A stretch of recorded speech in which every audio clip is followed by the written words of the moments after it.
अल्हम्दुलिल्लाहिल्लज़ी फ़द्दल सय्यदना व मौलाना मुहम्मदन अलल आलमीन जमीआ व अक़ामहु यौमल क़ियामह। नारे तकबीर, नारे रिसालत, शहज़ादे सदरुल उलमा हज़रत अल्लामा सूफी रिज़वान मियां साहब क़िबला। नारे तकबीर, नारे रिसालत।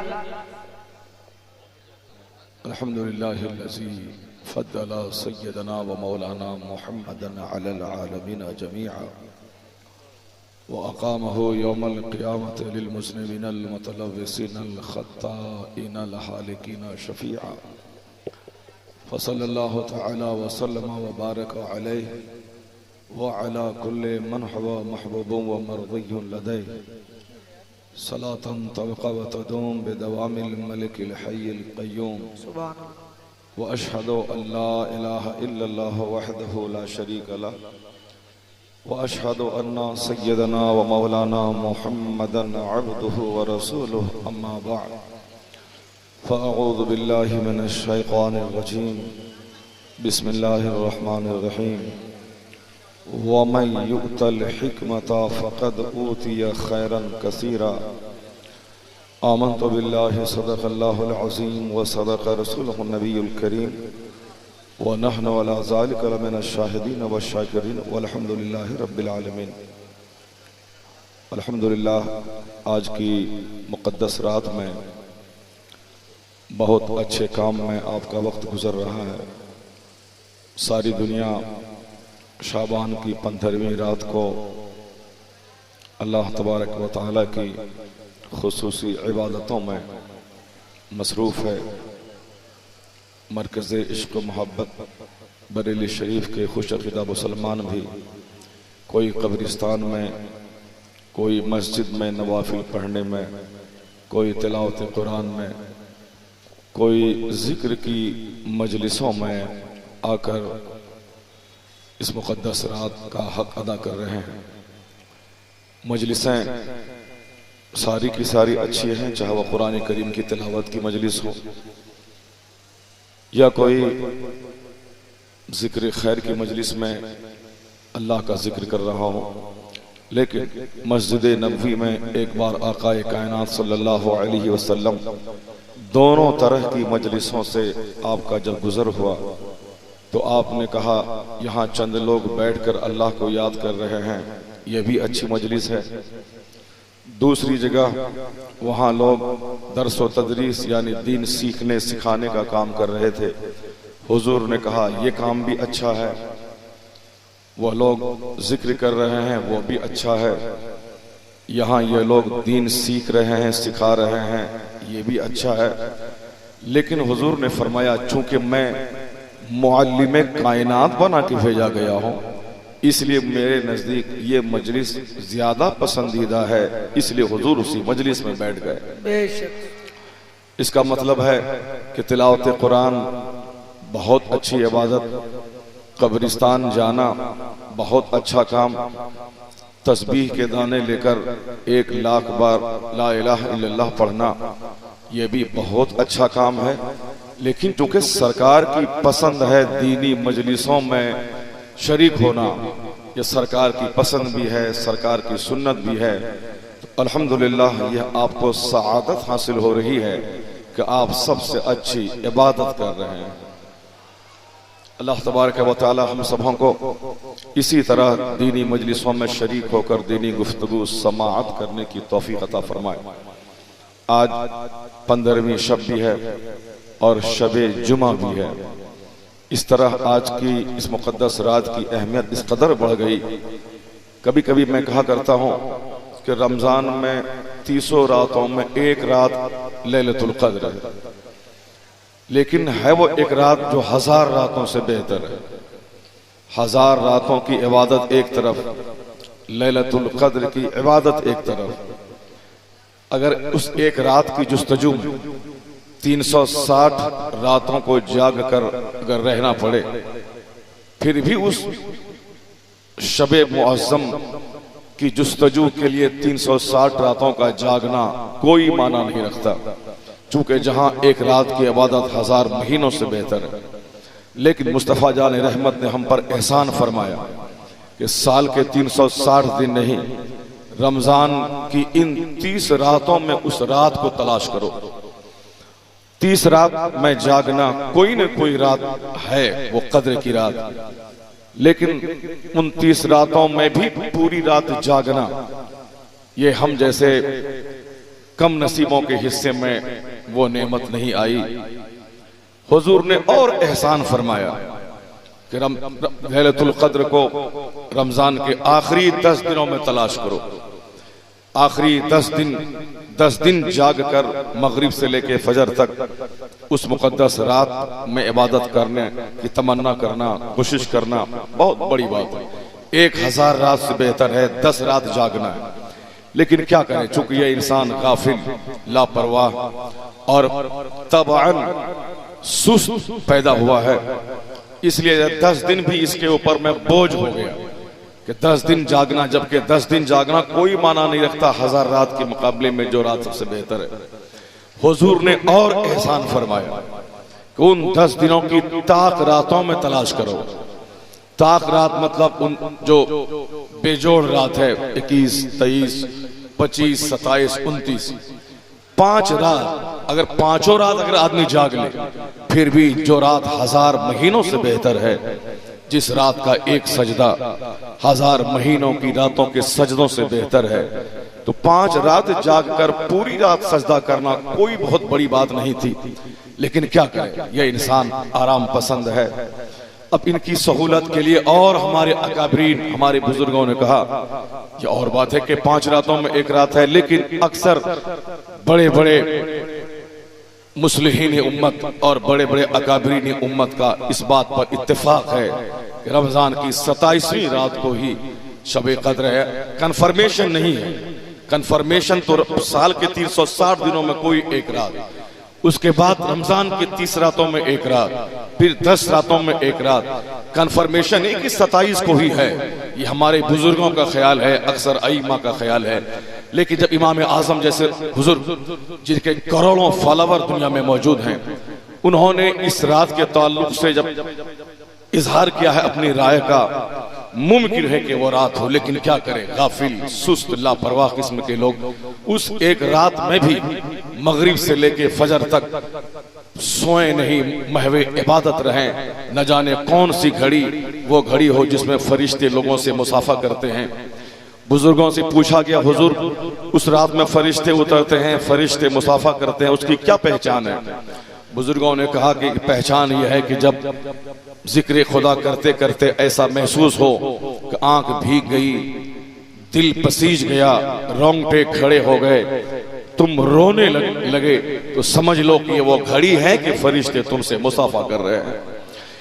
एक रात जाग कर इबादत करना, वहां तो चलो न जाने 27 है कि 29 है कि 21 है कि 23 है, लेकिन वो लैलतुल बरत, शबे बरत, शाबान की 15वीं रात, जहन्नम से आजादी की रात, गुनाहों से बरत और पाकीज़गी की रात, सच्ची तौबा की रात, जिस रात आसमानी दुनिया पे रब्बे कदीर अपनी खास तजल्ली, अपनी शान के काबिल नुज़ूल इजलाल फरमाता है और सुबह तक कहता रहता है कि है कोई मुझसे बख्शिश चाहने वाला कि मैं उसे बख्श दूं, है कोई मुझसे ये वो जो भी नेमतें मांगने वाला मैं उसे दूं।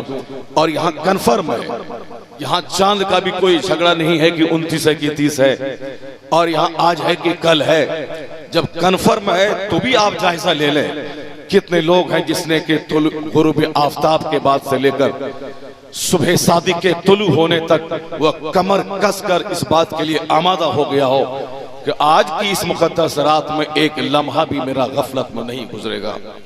ये हमारी कहानी थी, जिस तरह हम लोग जिंदगी गुजारते हैं। चलिए अल्लाह अपने महबूब के सदक़े में रात में चंद लम्हे भी अगर अच्छे काम में गुजर गए, बुजुर्गों की सोहबत में, अगर रब्बे कदीर ने कबूल कर लिया तो समझ लें कि वही रात 1000 महीनों की रात से अफजल हो जाएगी। अल्लाह मारून फरमाते हैं, यक जमाना सोहबत बा औलिया, बेअज़ सद साला ताअते बेरिया, यानी थोड़ी देर नेक लोगों की सोहबत में गुजार देना 100 साल की दिखावे से खाली इबादत से बेहतर है। जिस महफिल में आला हजरत के खानदान के शहजादगान हों, जिस महफिल में खान वादे रजा के चश्मो चिराग मौजूद हों, जिस महफिल में एक नहीं दर्जनों उलमाए रब्बानीयीन मौजूद हों, वो आलिम दीन जिनके पास बैठना, जिनके चेहरे को देखना, जिनके पास थोड़ी देर बैठकर कुछ सुन लेना, सीख लेना, ये सब इसका ऐसी इबादत है कि हदीस में आया है कि तदारुसुल इल्म साअतम मिनल लैल खैरुम मिन इहयाइहा, रात में थोड़ी देर सीखना, सिखा देना, ये पूरी रात की शब बेदारी से बेहतर है। तो हम इस 1-1.5 घंटे की महफिल को उसी तदारुसुल इल्म में तब्दील कर देते हैं। यानी मैं आपके सामने कुछ कुरान और अहादीस के औरात को मैं खोलता हूँ और आप उसको गौर से सुने, ताकि उस हदीस पाक की फजीलत के मिज़दाक हमारी घड़ी हो जाए कि तदारुसुल इल्म साअतम मिनल लैल, रात में थोड़ी देर इल्म सीखना और सिखा देना, ये खैरुम मिन इहयाइहा, पूरी रात की बेदारी से बेहतर है।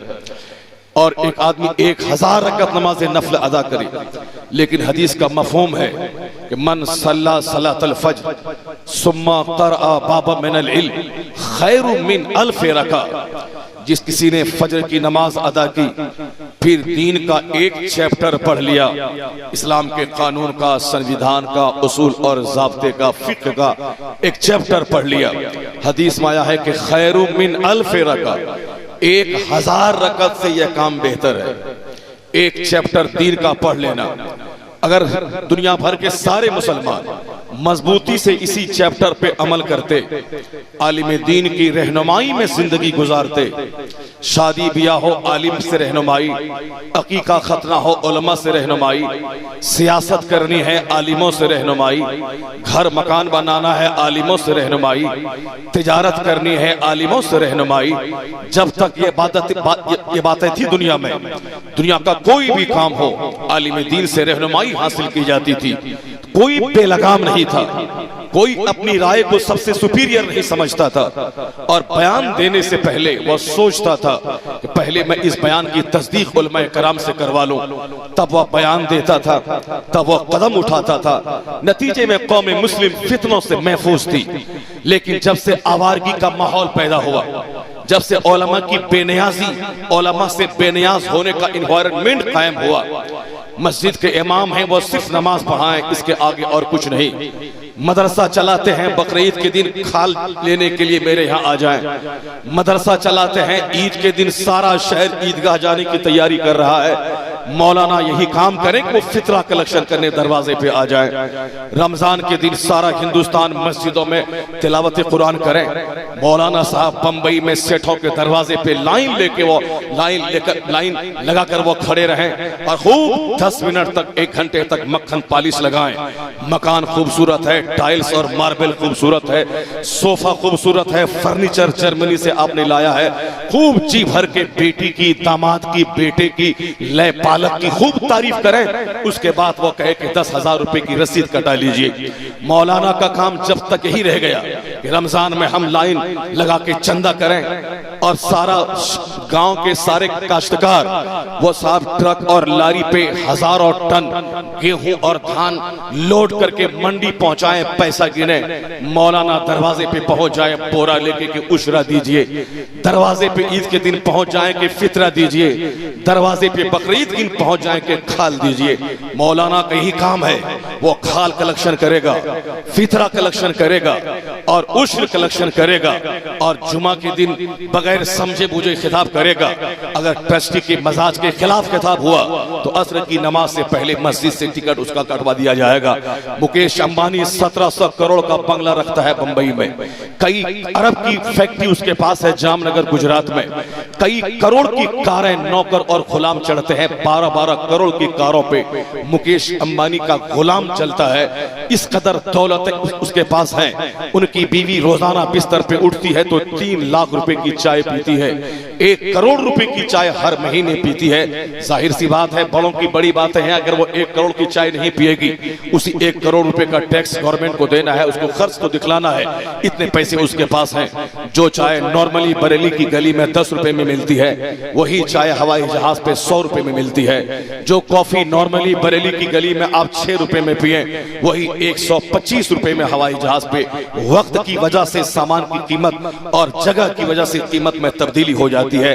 वही चाय नॉर्मल ही होगी, मगर चूंकि मुकेश अंबानी की बीवी पी रही है तो 3 लाख रुपए की हो गई।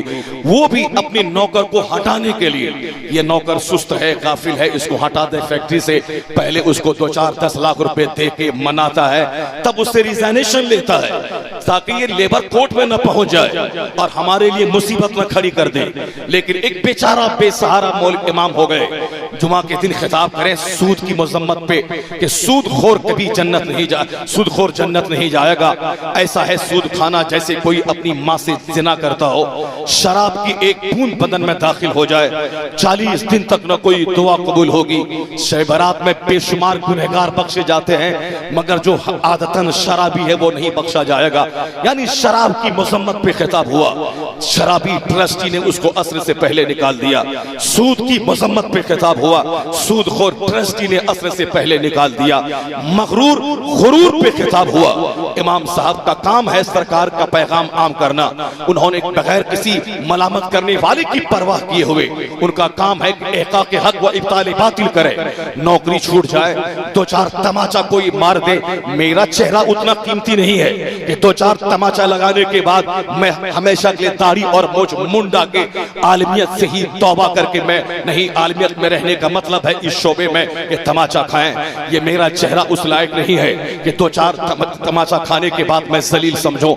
जब तमाचा इस चेहरे पे आ जाए हक बोलने के बदले में, उसी दिन 10 रकात नमाज़े नफल अदा करके रो रो के ये दुआ करें, इलाही हुसैन आजम तो मुस्तफा का नवासा था, वो जन्नती नौजवानों का सरदार था, फातिमा ज़हरा का शहजादा, जन्नती अधेड़ मर्दों के सरदार मौला अली का शहजादा, वह हुसैन जो राकिबे दोषे पैगंबर हो, वह हुसैन अपना सारा कुंबा लुटा दे करबला के मैदान में।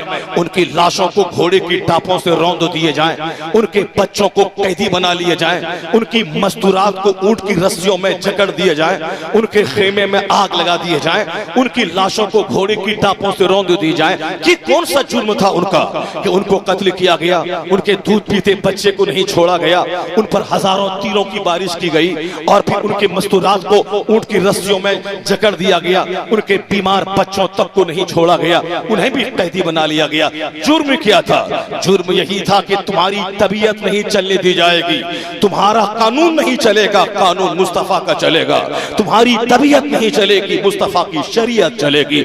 चाहे शरीयत के तहफ्फुज के लिए मुस्तफा के बेटों को चाहे लहूलहान होना पड़े, चाहे उनकी लाश को घोड़े की टापों से रौंदवाना पड़े, चाहे उनके खेमे में आग लग जाए, हर जफा हर सितम गवारा है, मगर मुस्तफा का कानून नीचा हो जाए ये मुस्तफा के बेटों को गवारा नहीं है। जब एहका के हक की खातिर हुसैन का चेहरा गर्द आलूद हो गया, मिट्टी में मिला, आप घोड़े से नीचे गिर गए और जालिमों ने आपके जसद अतहर को घोड़े की टापों से रौंद दिया। यह दीन की खिदमत के बदले में, हक बोलने के बदले में, काश मुझ जैसा हकीर सा मौलवी अगर हक बोलने के बदले में अगर जगह छूट जाए, हक बोलने के बदले में नौकरी छूट जाए, हक बोलने के बदले में प्रोग्राम छूट जाए, हक बोलने के बदले में 2-4 तमाचा खा जाए, कम से कम कयामत के दिन हुसैन के पीछे पीछे ये 2-4 तमाचा लेके तो आ जाए कि सरकार आपने तो सारा कुंबा कटाया था, वही काम छोटा सा मैंने किया था, 2-4 तमाचा दीन की राह में खाया था। अगर हुसैन ने कबूल कर लिया, 50 करोड़ का बंगला एक तरफ, वो काम नहीं देगा कयामत में, न एसी का मकान, न एसी की कारें। हुसैन आजम की सुन्नत पे अमल करते हुए अगर 2-4 तमाचा चेहरे में लग गया तो बस ये तमाचा वो काम आएगा जिस दिन करोड़ों रुपए कमाना काम नहीं आएगा। हक बोलना ये आलिमे दीन की शान है। यही वजह है कि आलिमे दीन की पूरी तारीख रही है, इन्होंने हमेशा हक गोई से काम लिया है। आलिमे दीन मेंबर पे चढ़ गए, इन्होंने हक गोई से काम लेते हुए कहा कि अल्लाह के रसूल फरमाते हैं, ला यदखुलुल जन्नत मन कान फी क़ल्बिही मिस्कालो ज़र्रत मिन किब्र। राई के दाने के बराबर अगर किसी के सीने में घमंड रहा वो जन्नत में नहीं होगा। हुजूर कारी तस्लीम मियां साहब किबला, नारे तकबीर। शहजादगान के चेहरे की ज़ियारत से अपने सीनों को रोशन भी कीजिए और इस फकीर की गुफ्तगू भी आप समात फरमाते रहिए। ऐसी सोहबतें, ऐसी महफिलें बहुत कम मुयस्सर होती हैं जहाँ नेक लोगों के पास बैठें और इल्म दीन की आप बात समाप्त करें, उस मुक़द्दस खान वादे का मुकाबला हिंदुस्तान में आज की तारीख में कौन सा खानदान करेगा। लोग इसी गुमान में थे ये खान और पैठान क्या काम करेगा, कि खान और पैठान कैसे वली हो जाएगा।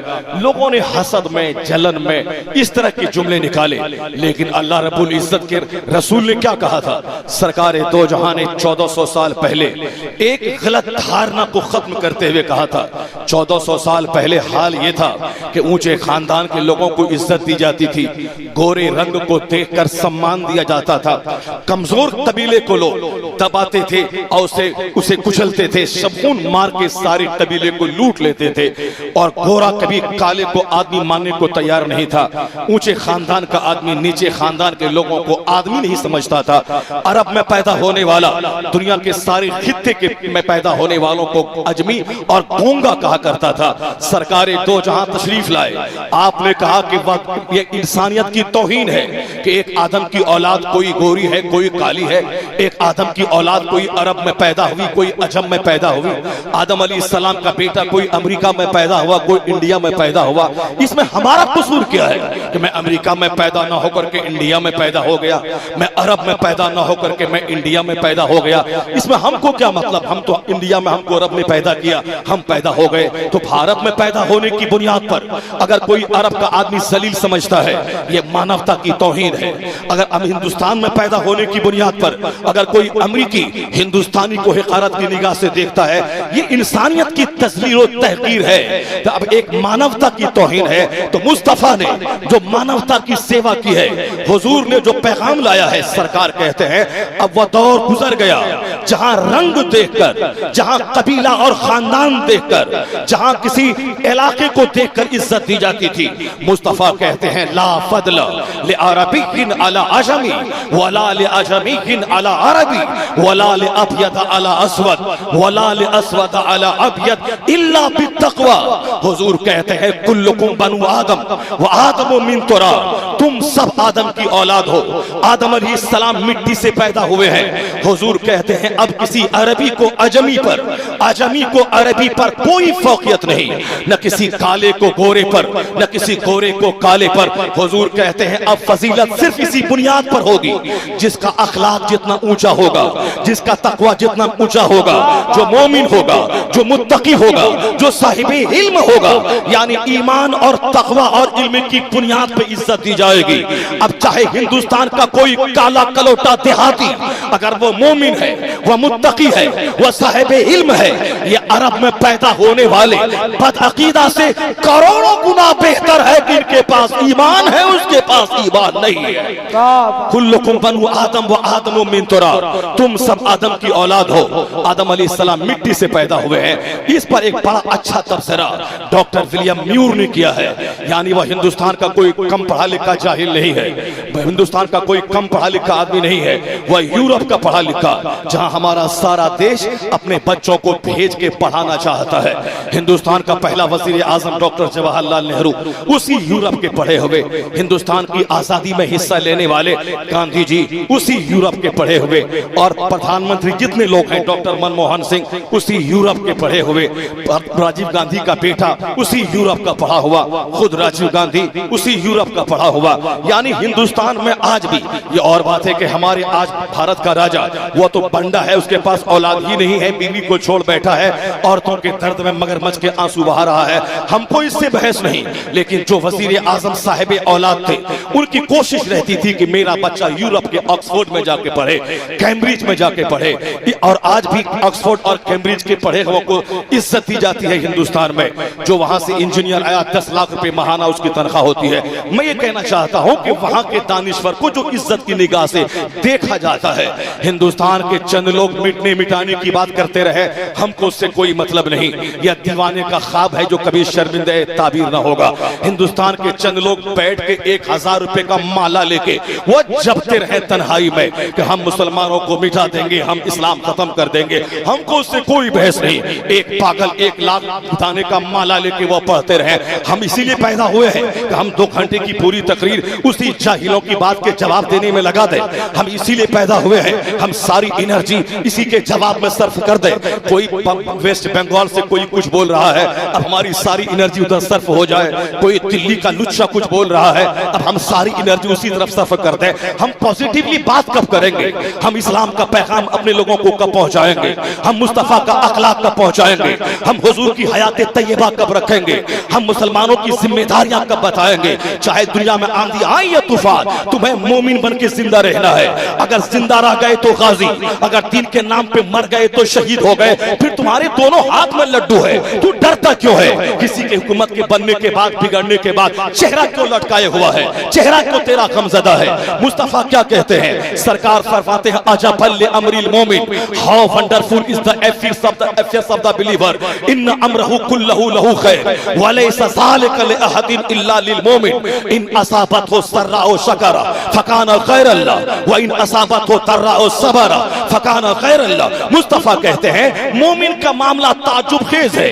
मोमिन को अगर कोई नेमत मिलती है, हुकूमत की नेमत, सल्तनत की नेमत, सेहत की नेमत, तंदुरुस्ती की नेमत, मकानो जायदाद की नेमत, बेटा बेटी की नेमत, कोई भी नेमत मिले, हुजूर कहते हैं नेमत पाने के बाद इतराता नहीं है, यह मगरूर होता नहीं है, यह घमंड नहीं करता है, यह कारून का दादा नहीं बनता है, यह फिरौन का बाप नहीं बनता है। फिर मोमिन में काफिर में क्या फर्क रह जाएगा? एक काफिर का गरीब का बच्चा वह मालदार हुआ, अब बात में गर्मी, चाल में गर्मी, अंदाज में गर्मी, लिबास में गर्मी, मकान में गर्मी, शराब बढ़ गई, सेनाकारी बढ़ गई, अब साहब वह दूसरों को इंसान मानने को तैयार नहीं है। यह दौलत है जो उसको तबाह बर्बाद कर दिया। अगर मोमिन को भी दौलत तबाह कर दे तो फिर इसमें और काफिर में क्या फर्क रह जाएगा? इसलिए मोमिन चाहे 50 खरब का मकान क्यों ना बना ले, मुमकिन है कि मुकेश अंबानी 1700 करोड़ मकान बनाने के बाद कहे या मैंने मेहनत से बनाया है, रात की नींद कुर्बान करके बनाया है, मैंने हिकमत से, मैंने विस्डम से बनाया है, मैंने यूं तीर मारा है, मैंने वो तीर मारा है। लेकिन हुजूर ने अपने गुलामों को जो पैगाम दिया है उस पैगाम का असर आज भी देखा जाता है। अगर मोमिन 50 करोड़ खरब का बंगला बना ले, वो नहीं बोलता है कि मैंने यूं तीर मारा है, वो तीर मारा है।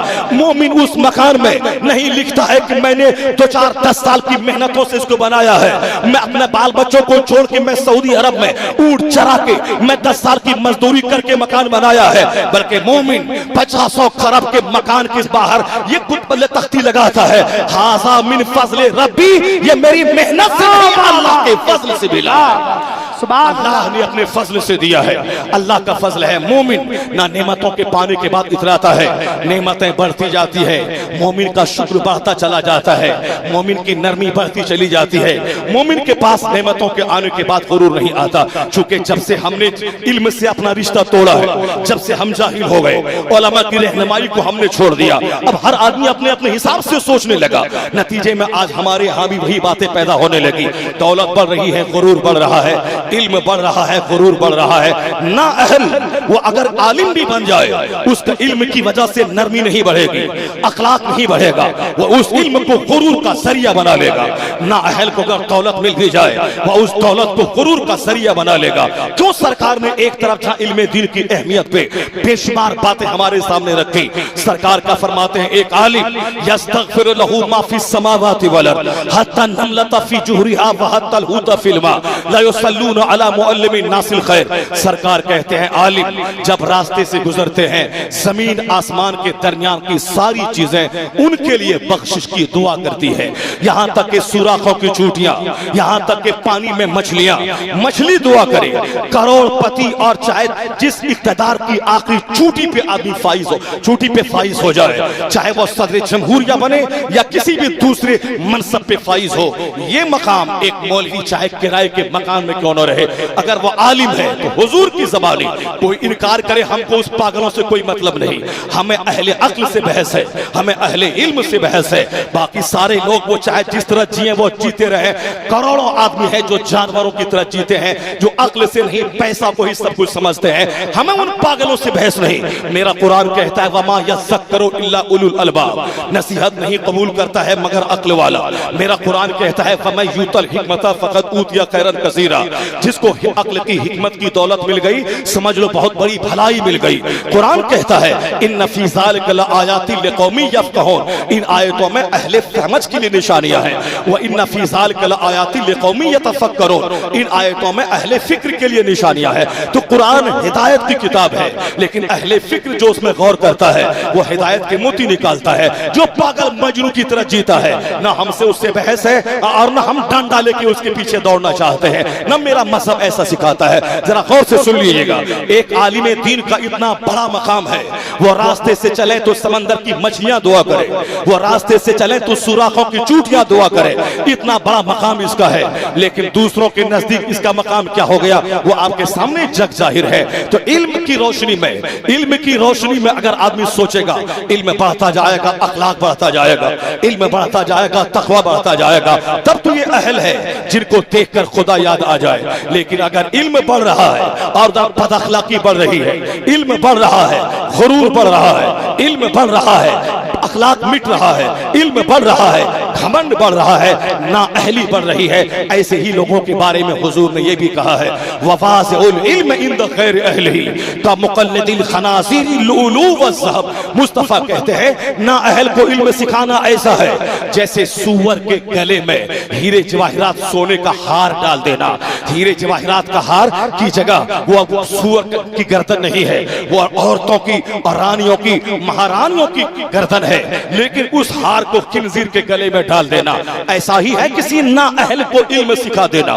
ना अहल है कौन? ना अहल वो है जो पढ़ने के बाद उस पढ़ाई को गुरूर का जरिया बना ले, उस पढ़ाई को दुनियावी इज्जत का जरिया बना ले, उस पढ़ाई के जरिया उसका घमंड बढ़ जाए, उसके जरिया उसका सीना हार्ड हो जाए, उनका सीना सख्त हो जाए, उनको देखने के बाद ऐसा लगे जैसे कोई फिरौन वक्त बैठा हुआ है, उसको देखने के बाद ऐसा लगे कोई मगरूर और मुतकब्बिर और घमंडी बैठा हुआ है। जहां से कोई बच्चा कुछ न सीखेगा, बल्कि जो मगरूर रहेगा उनका तालिब इल्म महा मगरूर हो जाएगा, जो बदअखलाक रहेगा उससे पढ़ने वाला महा बदअखलाक हो जाएगा। मुझे याद है उस शागिर्द की कहानी, इसी बरेली शहर में मैं अखबार पढ़ रहा था, उस शागिर्द ने मेरे हाथ से अखबार लेना चाहा कि नहीं नहीं ये मेरा मौलवी साहब पढ़ेगा, ये मेरा इमाम साहब पढ़ेंगे अखबार, ये मेरे पीर साहब पढ़ेंगे। मैं उसका चेहरा देखता रहा, ऐसा बदअखलाक है। अखबार तो सिर्फ एक दिन के पढ़ने की चीजें हैं, फिर रद्दी की टोकरी में आदमी डाल देगा।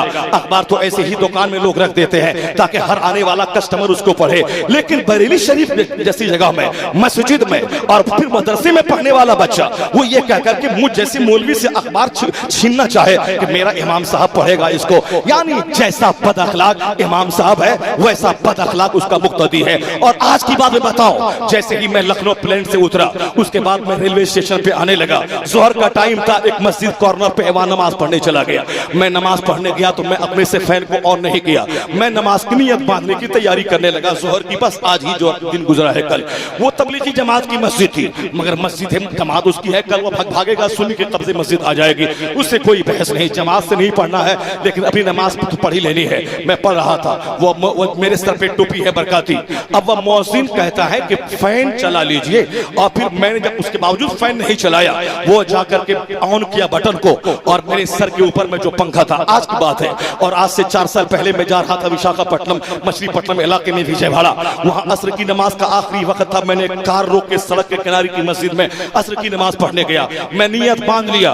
वहां तबलीगी जमात के चंद लोग हल्का बांध के बैठे थे, एक आदमी दौड़ के वहां से आया, मेरे सर के ऊपर का वो फैन चालू किया। रास्ता भर मैं सोचता रहा कैसे लोगों को अपने अखलाक से मुसक्कर करता है ये नादान, जो इस हुजूर की तौहीन किया, जो इस्लाम से खारिज हो गया, लेकिन लोगों को अपनी तरफ माइल करने का कैसा नुस्खा उसके पास है। और जो सुन्नियत की तबलीग, जो सुन्नी है, मसलक आला हजरत का मानने वाला है, ये अपनी बदअखलाकी से अपनी मस्जिद के नमाजियों को भगा दिया, अपनी बदअखलाकी से अपने समाज के सारे लोगों को जोड़ने के बजाय तोड़ के रख दिया। कहता है मौलाना अब मायूस हो गए, कोई नमाजी नहीं बनेगा। मैं कहता हूं मैं कसम खा के कहो, कल 50 नमाजी मैं बना दूं तेरी मस्जिद में, तबलीगी जमात वाले को मैं बुलवा लेता हूं, वह सिर्फ 1 हफ्ता मेहनत करेगा, 50 जहां से तू मायूस हो गया था वहां 50 नमाजी खींच के आ जाएगा। क्या मतलब, क्या हुआ? यह दुनिया है, दारुल अमल है, दारुल जजा नहीं। यह काम की जगह है, यहाँ नियम के मुताबिक काम होता है। कोई काफिर भी 18 घंटे मेहनत करे, उनका बेटा डीएम बन जाएगा। चाहे कोई चमार का बेटा, वो चाहे 12-15 घंटे दिमाग चलाए, उसका बेटा डीएम बन जाएगा। यहाँ जो दुनिया के नियम पे अमल करेगा, जन्नत नहीं मिलेगी मरने के बाद, वो काफिर है, जन्नत नहीं मिलेगी। लेकिन दुनिया में वो तरक्की करेगा, जो बहादुर बनेगा वो फौज में जाएगा, जो साहब मेहनत करेगा वो डीएम बनेगा। और मुसलमान और सुन्नी बरेलवी क्यों न रहे, आला हजरत का बेटा क्यों नहीं रहे? या बेटा ना पढ़ेगा ना लिखेगा, वो मस्जिद के कोने में बैठ के रहेगा, वो इबादत गुजार तो कहला जाएगा, लेकिन आला हजरत का सच्चा वारिस नहीं कहलाएगा। आला हजरत का वारिस वो होगा जो आला हजरत के इल्म का वारिस होगा, आला हजरत के तकवे का वारिस होगा। आला हजरत के 2-4 मुरीदीन पैसा देंगे, वो जिंदगी भर पेट भर के खा लेगा, लेकिन जो इज्जत आला हजरत की मिली है वो इज्जत नहीं मिल पाएगी। इसलिए इज्जत के लिए इल्म चाहिए, इज्जत के लिए तकवा चाहिए, इज्जत के लिए मेहनत चाहिए। इज्जत के लिए एसी का मकान नहीं, इज्जत हासिल करने के लिए दिमाग चलाना है। चराग के सामने 10-10 घंटे रात में जाकर किताबों को पढ़ना है, किताब पढ़ना है, किताब लिखना है। डीएम बनने के लिए 18 घंटे की स्टडी चाहिए। यह दुनिया का नियम है। तो हम जुमा में एक दिन तकरीर करेंगे, हुजरे में बैठ जाएंगे, नमाजी ऐसे नहीं बनेगा। तबलीगी जमात का आदमी 50 बार आदमी के पास जाता है, नमाज पढ़िए, नमाज पढ़ना फर्ज है। हुजूर ने कहा है जिसने नमाज तर्क किया उसने इस्लाम को उठा दिया। हुजूर ने कहा है मन तरका सलात मुतअम्मिदन फकत कफर। हुजूर ने ये कहा है अस्सलातु इमादुद्दीन, मन तरका सलात फकत हदमद्दीन। हुजूर ने ये कहा है बेनमाजी का अंजाम फिरौन और हामान और कारून के साथ होगा। हुजूर ने ये कहा है अगर किसी के दरवाजे पर नहर हो, वलो अन्ना नहरन बेबाबिकुम, अगर तुम्हारे दरवाजे पे नहर हो, उसमें 5 बार कोई नहाता हो, हल यब्का मिन दरनिही मिन शौन, क्या मैल में से कोई चीज बाकी रह जाएगी क्या? सहाबा ने कहा ला यब्का मिन दरनिही मिन शै। हुजूर कहते हैं कज़ालिका मसलुस सलवातिल खम्स यमहुल्लाहु बिहिन्नल खताया।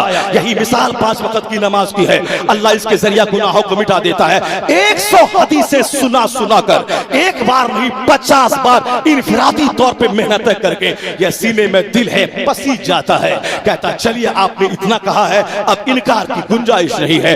बदअकीदा दुनिया के नियम पे चलते हुए मेहनत करे, वो चाहे डकैती में मेहनत करे या गुंडागर्दी में मेहनत करे या साहब क्या है कि खून चूसने वाले नेतागिरी में मेहनत करे, जिस फील्ड में जो मेहनत करेगा वह कामयाब होगा। चूंकि दुनिया दारुल अमल है, दारुल जजा नहीं। और फिर वो फैसला जन्नत और जहन्नम का वहां क़यामत के दिन ईमान की बुनियाद पे और कुफ्र की बुनियाद पर। दुनिया में कामयाबी उसके हिस्से में आएगी जो मेहनत करेगा। हम सुस्त होकर रहे, मस्जिदें भरेंगी नहीं, बल्कि अगर हमने मेहनत की, दुनिया के नियम का फुलफिलमेंट किया, तो याद रखिएगा अगर हमको खुदा की ताईद भी हासिल होगी, चूंकि हम मोमिन हैं, और मेहनत भी रहेगी। जहां खुदा की मदद और अपनी मेहनत दोनों मिल जाए तो बदअकीदा गुस्ताखे रसूल काफिर 5 साल में जो मेहनत करके जो कामयाबी हासिल न कर पाए, वह खुश अकीदा 1 साल में मेहनत करके वो कामयाबी हासिल कर लेगा। चूंकि इनको खुदा की ताईद भी हासिल होगी और फिर इनकी मेहनत का दखल भी होगा। यह दुनिया है, दुनिया को समझना पड़ेगा। यह कानून, यह दुनिया का सारा नियम है और दुनिया का सारा काम उसी नियम पर आधारित है, उसी हिसाब से चल रहा है। हम 1000 हाथ बांध के रहे कि मेरे खेत में धान हो जाए, धान हो जाए, कभी नहीं होगा जब तक कि बारिश के दिनों में उसमें रोपाई न हो, जबकि उसकी हिफाजत न हो, जबकि उसकी सिंचाई न हो। ये कानून का जब हम पालन करेंगे तब अल्लाह रब्बुल इज्जत अपने फजल से उसमें धान अता फरमा देगा। यहाँ नियम है फंतशरू फिल अर्द, जमीन पे फैल जाओ। इस तरह की बेशुमार बातें हैं, मैं उसकी तरफ जाना नहीं चाहता। मैं सिर्फ ये शो करना चाहता हूँ कि एक बदअकीदा का अखलाक देखें और एक खुश अकीदा जन्नती मुसलमान का अखलाक देखें। इनके अखलाक को देख के कौन जाएगा? सुनिए गौर से, मुस्तफा फरमाते हैं ला यदखुलुल जन्नत मन काना फी क़ल्बिही मिस्काल ज़र्रतिन मिन किब्र। राई के दाने के बराबर किसी के सीने में घमंड रहा, वो जन्नत में नहीं दाखिल होगा। सहाबा में से एक शख्स खड़ा हुआ, कहा या रसूल अल्लाह इन्ना रजुला युहिब्बु अन यकूना सौबहु हसनन व नअलहु हसना। एक आदमी की ख्वाहिश है कि मेरा कपड़ा अच्छा हो, मेरा जूता अच्छा हो, क्या ये घमंड में दाखिल है क्या? सरकार कहते हैं ला ला इन्नल्लाह जमीलुन युहिब्बुल जमाल, अल्लाह खूबसूरत है, खूबसूरती को पसंद फरमाता है। सहाबा को फौरन फिक्र लाहक हो गई कि अगर राई के दाने के बराबर घमंड रहा तो जन्नत में वो दाखिल नहीं होगा। कहीं मेरा अच्छा कपड़ा पहनना घमंड तो नहीं है, अच्छा जूता पहनना घमंड तो नहीं है। अगर हुजूर हाँ कह देते, कयामत तक मुस्तफा का गुलाम अच्छा कपड़ा नहीं पहनता, चूंकि दुनिया का 100 साल 1 मिनट से भी कम है अल्लाह के नजदीक। कयामत का एक दिन 50,000 साल के बराबर है। 25,000 साल तक पसीने में डूब के रहना होगा। दुनिया में 100 साल फटा पुराना पहनना पड़े, मोमिन सब्र करके रह जाएगा, क्योंकि एक दिन सब्र करना आसान है। 50,000 साल का एक दिन आखिरत का होगा। 50,000 साल तक सब्र करना बड़ा मुश्किल है। एक दिन जैसे हो मोटा छोटा पहन ले, नमक रोटी खा ले। 100 साल एक दिन से भी कम है। अगर आदमी उखरवी सोच से जिंदा रहे तो 100 साल एक दिन से भी कम लगेगा। वो इस 100 साल को खुशगवार बनाने के लिए ना नमाज छोड़ेगा, ना झूठ बोलेगा, ना अल्लाह को भूलेगा, ना मुस्तफा को भूलेगा। लेकिन जब आदमी सोच लेता है 100 साल की लंबी जिंदगी गुजारनी है तो मैं क्या करूं, वहीं से शुरू हो जाता है तर्क नमाज का मामला, वहीं से शुरू होता है साहब झूठ का मामला, वहीं से शुरू होता है कसबे हराम का मामला। जरा गौर से सुनिएगा, एक मोमिन की फिक्र देखिए। वो सहाबी कहते सरकार, एक आदमी चाहता है कि मेरा कपड़ा अच्छा हो, क्या ये घमंड है क्या?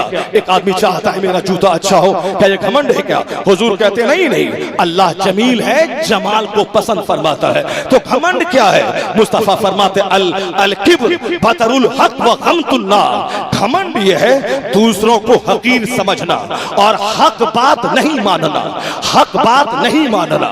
एक आदमी जिद पे अड़ा है, मैं कहता हूं इस्लाम ये कहता है कुछ नहीं, मैं जो कहता वो चलेगा। मैं कह रहा मतवल्ली साहब शरीयत ये कहती है, कहता कुछ नहीं, मैं जो कहता वो चलेगा। ये घमंडी, ये घमंड उसको तबाह बर्बाद कर देगा। सरकारे दो जहां कहते हैं घमंड ये है कि हक बात नहीं मानना और हक बात दूसरों को हकीर समझना। यही जज्बा था 1400 साल पहले, जिस जज्बे को पर सरकार ने कुचलते हुए कहा अब किसी अरबी को अजमी पर कोई फौकियत नहीं। एक खित्ते में पैदा होने के बाद गुरूर का विषय न बना ले, एक इलाके में पैदा होने के बाद उसे गुरूर का विषय न बना ले। सरकार ने सोच बदल दी, सरकार ने जोग्राफिया बदल दिया, सरकार ने थिंकिंग बदल दी। उसी को यूरोप का दानिश्वर, हिंदुस्तान के लाखों हजारों दानिश्वरों पे जिस यूरोप का दानिश्वर भारी है, जहां के पढ़े लिखे को आज भी हिंदुस्तान में सम्मान की निगाह से देखा जाता है, वो दानिश्वर क्या बोलता है? वो कहता है the first peculiarity which attracts our attention towards Islam is the subdivision of Arab. Every tribes were different to another if they were united by blood or by any interest are ever ready to separate them. But now the history has changed. By what force these tribes could be subdued or thrown to one common center? It was solved by Prophet Muhammad sallallahu alaihi wasallam. Doctor William Muir Christian है, doctor William Muir India का नहीं Europe का है। वो Oxford और Cambridge का पढ़ा लिखा वहां का पढ़ाने वाला है। वो क्या कहता है? इस्लाम की वो क्वालिटी जो मेरी तवज्जो को बार बार अपनी तरफ खींचती है, वो अरब का इख्तलाफ, अरब का इंतशार, अरब का हंगामा। अचानक ये कौन सा इनकलाब अरब में आ गया कि इन काले और गोरे को एक साथ वो इनकलाब खड़ा कर दिया। अचानक लोगों की सोच कैसे बदल गई? मुहाजिर और अंसार यह दोनों एक दस्तरखान पे बैठ के खाने लगे। जो दूसरों को ज़बह करने वाले थे, मामूली बात पे कबीला को उजाड़ने वाले थे, अचानक ये नरमी कहां से आ गई? अचानक ये बदलाव कहां से आ गया? उनकी सोच कहां से बदल गई? विलियम म्यूर कहते हैं ये क्रांति, ये इनकलाब किसी दूसरे ने बर्पा नहीं किया है। इस समस्या का समाधान पैगंबर इस्लाम मोहम्मद अरबी ने दुनिया को अता फरमाया है। सरकारें दो जहां ने दुनिया हिला दी, लोगों की सोच बदल दी। लेकिन सरकार ने जो इज्जत दी है कारनामे और इल्म और तकवा की बुनियाद पे, और खुद मुस्तफा फरमाते हैं इन्नल्लाह ला यंजुरु इला सुवरिकुम वलाकि यंजुरु इला कुलूबिकुम व अमालिकुम। अल्लाह तुम्हारी सूरतों को नहीं देखता है, अल्लाह तुम्हारे दिलों को और तुम्हारे अमाल को देखता है। जिनको ये घमंड था मेरा कबीला बड़ा है, ये इज्जत क्यों पाएगा? इज्जत तो मेरी जागीर है। जिनको ये गुरूर था चर्चा सिर्फ मेरा होगा, ये चर्चे का विषय क्यों बनेगा? उस घमंड को अल्लाह ने तोड़ते हुए इस खान पैठान के शहजादे को अल्लाह ने जो आलमगीर शोहरत अता फरमा दी। एक पैदा होने वाला बिहार का, वह बिहार में शोहरत पाता है, उत्तर प्रदेश में वो अपने स्टेट में शोहरत पाता है, कोई तमिलनाडु में है, तमिलनाडु में शोहरत पाता है। बिहार में मखदूम बिहारी है, जबरदस्त बुजुर्ग जिन्होंने अपनी करामतों से सारे पहाड़ को गोल्ड बनाया था, उनका दायरे तबलीग बिहार है। एक बुजुर्ग है अब्दुल कादिर नागौरी, जिन्होंने समंदर के किनारे दिन की खिदमत की। उनका दायरे तबलीग महदूद है, साउथ है। दिल्ली के 22 ख्वाजाओं का दायरे तबलीग वो एक इलाका अलग है। मखदूम महायमी उनका इलाका बंबई है, वो कभी बिहार में आए नहीं। बिहार को अगर पूरे हिंदुस्तान के हर शहर में जाते तब लोग उसे कहते हैं पूरे हिंदुस्तान के दीन के खादिम है। अलग अलग इलाका, अलग अलग खित्ता, लेकिन एक नाम क्या है आज की तारीख में? पूरे भारत में जहां जिस महफिल में जाओ एक नाम आता है मोइनुद्दीन चिश्ती सुल्तानुल हिंद का। एक दूसरा नाम आता है, मदरसा है बिहार में, नाम है मदरसा रज़विया। मदरसा है तमिलनाडु में, नाम है मदरसा रज़विया। मस्जिद है बंबई में, नाम है रज़ा जामा मस्जिद। मस्जिद है कश्मीर में, नाम है रज़ा जामा मस्जिद। मस्जिद है झारखंड में, नाम है रज़ा जामा मस्जिद। साहब मदरसा रज़विया, रज़ा जामा मस्जिद, ये तो इंडिया की बात हो गई। इंडिया से बाहर चला जा, अमेरिका है रज़ा इस्लामिक सेंटर, रज़ा जामा मस्जिद। हॉलैंड है रज़ा जामा मस्जिद, रज़ा इस्लामिक सेंटर। ऑस्ट्रेलिया है रज़ा जामा मस्जिद, रज़ा इस्लामिक सेंटर। एक नाम है जो मोहल्ला सौदागरान बरेली से उठा था, आज अमेरिका में छा गया, यूरोप में छा गया, अफ्रीका में छा गया, पूरी दुनिया में छा गया, मदरसे में छा गया, यूनिवर्सिटी में छा गया। ये ऐसा छाना कैसे हुआ? जो दीन का काम करेगा ना देखा जाएगा वो खान है कि पैठान है, वो बरेली का है कि बंबई का है। जो दीन का काम करेगा उसे सौदागरान से उठाया जाएगा, शोहरत के आसमान पे पहुंचा दिया जाएगा। नारे तकबीर, नारे रिसालत, मसलके आला हजरत, फैजाने आला हजरत, शहजाद खाने आला हजरत, जश्ने दस्तारे फजीलत, दारुल उलूम मजहरे इस्लाम। सुभान अल्लाह, सुभान। दारुल उलूम देवबंद के वह लोग, देवबंद का दारुल उलूम कायम हो चुका था, वहां के लाखों लोग उससे वाबस्ता हो चुके थे। आला हजरत ने उनको खातिर में नहीं लाया कि बड़ा दारुल उलूम उनके पास है। हक बात आपने कही, उनके पीछे लगने वाले लोग हैं। दारुल उलूम के सारी सारी सारी मिशनरी लग गई, आला हजरत का कुछ बिगाड़ नहीं सकी। अलीगढ़ मुस्लिम यूनिवर्सिटी के चंद जदीद तालीम याफ्ता लोग थे, वो आला हजरत के पीछे लग गए, आला हजरत की शोहरत से चिढ़ने लगे। लेकिन अलीगढ़ का बड़ा होना उसके काम नहीं आया, आला हजरत की बढ़ती शोहरत को वह दबा नहीं पाया। हिंदुस्तान की जाहिल खानकाहों के जाहिल सज्जादगान जो बाप की उस गद्दी को रोटी कमाने का जरिया समझा था और मिलाद फातिहा क़याम चादर और कागर तक वह सुन्नियत को महदूद रखा था। मस्जिद वीरान हो जाए कोई बहस नहीं, अखाड़ा आबाद रहना चाहिए, खानका उजड़ जाए दिन की बात न हो कोई बहस नहीं, मुरीद का नजराना आबाद होना चाहिए, नमाज ना पढ़े कोई बहस नहीं, सिर्फ 11वीं का बकरा खाना चाहिए। 11वीं का बकरा खाने में मजा मिलता है, नमाज पढ़ने में तो कड़ाके की सर्दी में वजू की तकलीफ सहना पड़ता है। जिन लोगों ने तबीयत के साँचे में ढाल लिया इस्लाम को, कोई कहता मैं मन की नमाज पढ़ता हूँ, कोई कहता मैं दिल की नमाज पढ़ता हूँ, ये सारे जाहिल लोग आला हजरत के पीछे पड़ गए। लेकिन क्या हुआ रज़ा का? ना दारुल देवबंद की मिशनरी उनको घटा सकी, ना अलीगढ़ मुस्लिम यूनिवर्सिटी का पढ़ा लिखा तबका आला हजरत को दबा सका, और ना जाहिल खानकाहों के जाहिल सज्जाद खान आला हजरत को दबा सके। दबाएगा कैसे? जो शरीयत को बचाएगा, जो मुस्तफा के दीन का काम करेगा, जो लोगों के ईमान का तहफ्फुज करेगा, जो इन बिदअतों को पांव के नीचे रौंद देगा कि रात भर 1 लाख रकत नमाज नफल कोई पढ़ता रहे।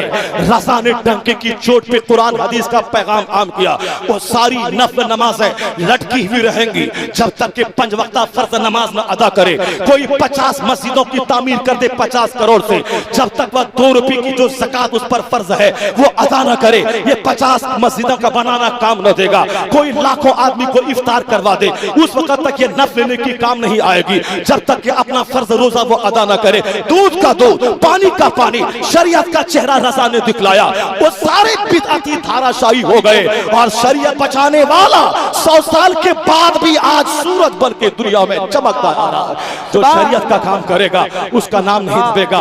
और आज से 50 साल पहले हिंदुस्तान में चंद नादानों ने इस्लाम और इस्लामी कानून पे सबखून मारने की कोशिश की। हुकूमत वक्त की मसलहत है, हुकूमत वक्त है, हिकमतन कुछ करना पड़ेगा, है इस्लाम का कानून अपनी जगह, लेकिन कुछ तो करना पड़ेगा। यानी नस्बंदी आबादी बढ़ रही है, इमरजेंसी के जमाने में लोग कह रहे हैं आबादी घटाना है, नस्बंदी करवाना है। अरे वक्ती तौर पर मसलहत कर लिए जाए। हिंदुस्तान के बिकाऊ मुफ्ती ने मसलहत किया, लेकिन रज़ा का बेटा शेर मुस्तफा रज़ा खान ने कहा कानून नहीं बदलेगा, जो कानून कल था वो आज रहे और क़यामत तक रहेगा। चाहे जमाना बदल जाए, हालात बदल जाए, मगर हराम को हलाल नहीं बोला जाएगा। नतीजा ये निकला कि सारे बिकाऊ मुफ्ती जलील हो गए और रजा के बेटे का फतवा सारे भारत में काम कर गया, छा गया और हुकूमती वक्त को उसे अपने मौक़िफ़ को बदलना पड़ा।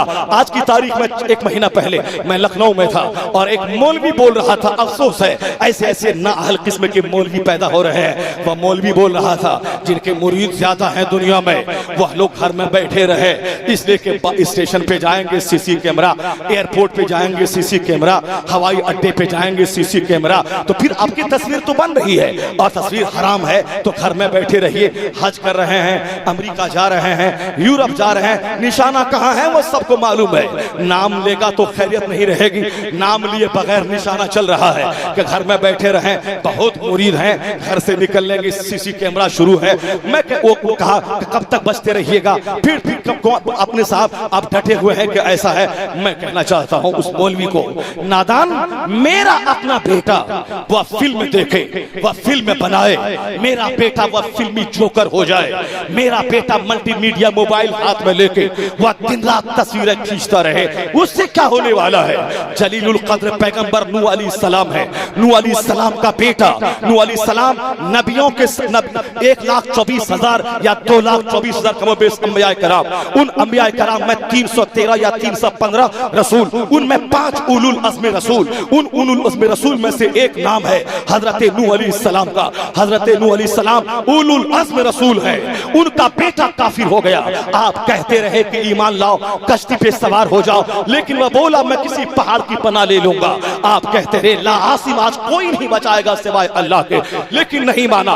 फहाला बैनहुमुल मौत, एक मौज हाइल हुई, एक उलुल अज़्म रसूल का बेटा काफिर होकर मर गया। अब ये बताओ, लूत अलैहिस्सलाम पैगंबर है, उनकी बीवी काफिरा है, जो कौम की मोहब्बत में लूत अलैहिस्सलाम से अल्लाह रब्बुल इज्जत ने कहा शहर छोड़ के निकल जाओ, इस शहर में अजाब आने वाला है। जनाब जिब्राइल अमीन गए, 4 लाख की आबादी पर मुश्तमिल वह शहर सदूम था। जनाब जिब्राइल ने पर पे उठाया, उस आबादी को आसमान पे ले गए। यहाँ तक आया है हदीस में कि मुर्ग की आवाज आसमान के फरिश्ते सुनने लगे, पूरे खित्ते को पलट दिया। जुर्म क्या था? माल और दौलत की फरावानी में इकलाम बाजी की आदि व कौम हो गई। जनाब जिब्राइल ने पूरा खित्ता को उलट पुलट दिया, उस पर पत्थरों की बारिश अल्लाह ने कर दी, नामो निशान मिटा दिया। लूत अलैहिस्सलाम की बीवी आपके साथ शहर से निकली थी, लेकिन वह बार बार पलट के अपनी कौम को देख रही थी।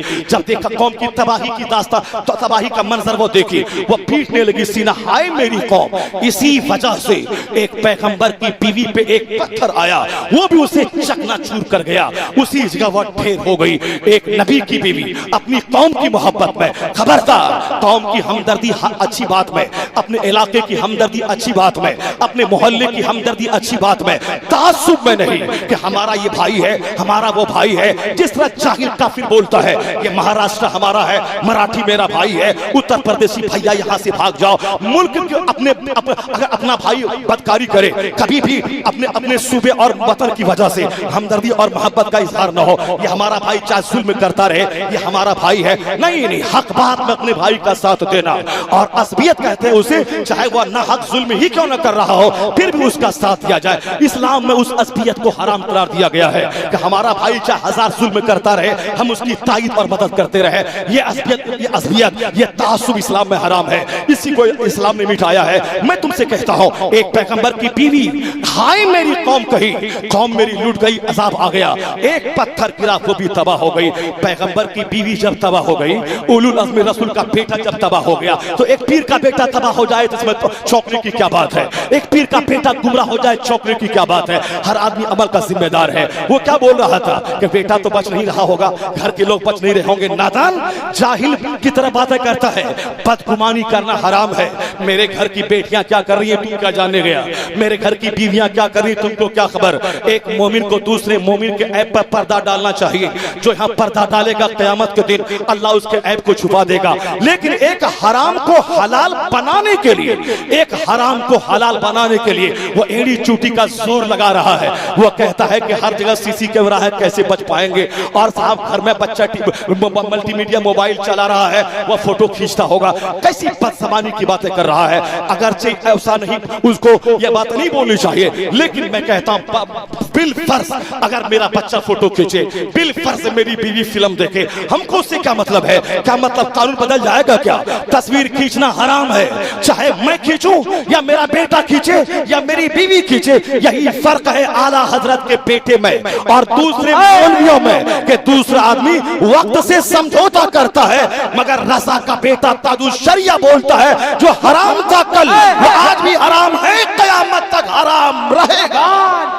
अल्लाह अकबर। यह हक बोलना। नारे तकबीर, नारे रिसालत, मसलके आला हजरत, फैजाने ताजुल शरिया, इस्तेकामे ताजुल शरिया, नारे तकबीर। कानून कानून रहेगा, फतवा अपनी जगह फतवा रहेगा, चाहे अमल चाहे जो हो, कानून अपनी जगह कानून रहेगा।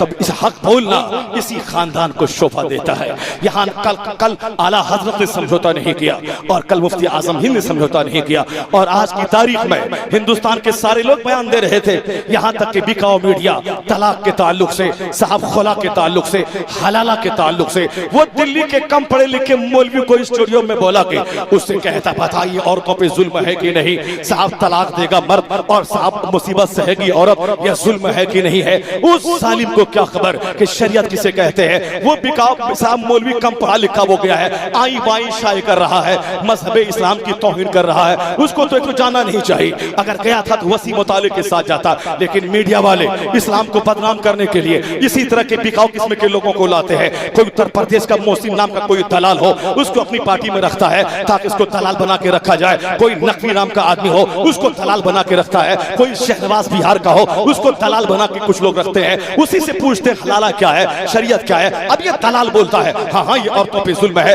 हाँ हाँ भाजपा के लोग जो बोल रहे हैं सही है। मैं कहता हूँ तुम क्यों दलाल के पास जाता है? शरीयत हिंदुस्तान में कौन ऐसा आलिम है जिस आलिम के नाम पे 10 लाख से ज्यादा मजमा रात में जमा हो जाए, देहात शहर के काबिल रश्क बन जाए, अमेरिका से लेकर ऑस्ट्रेलिया तक पूरे आलम में निगाहें उठा के देख ले।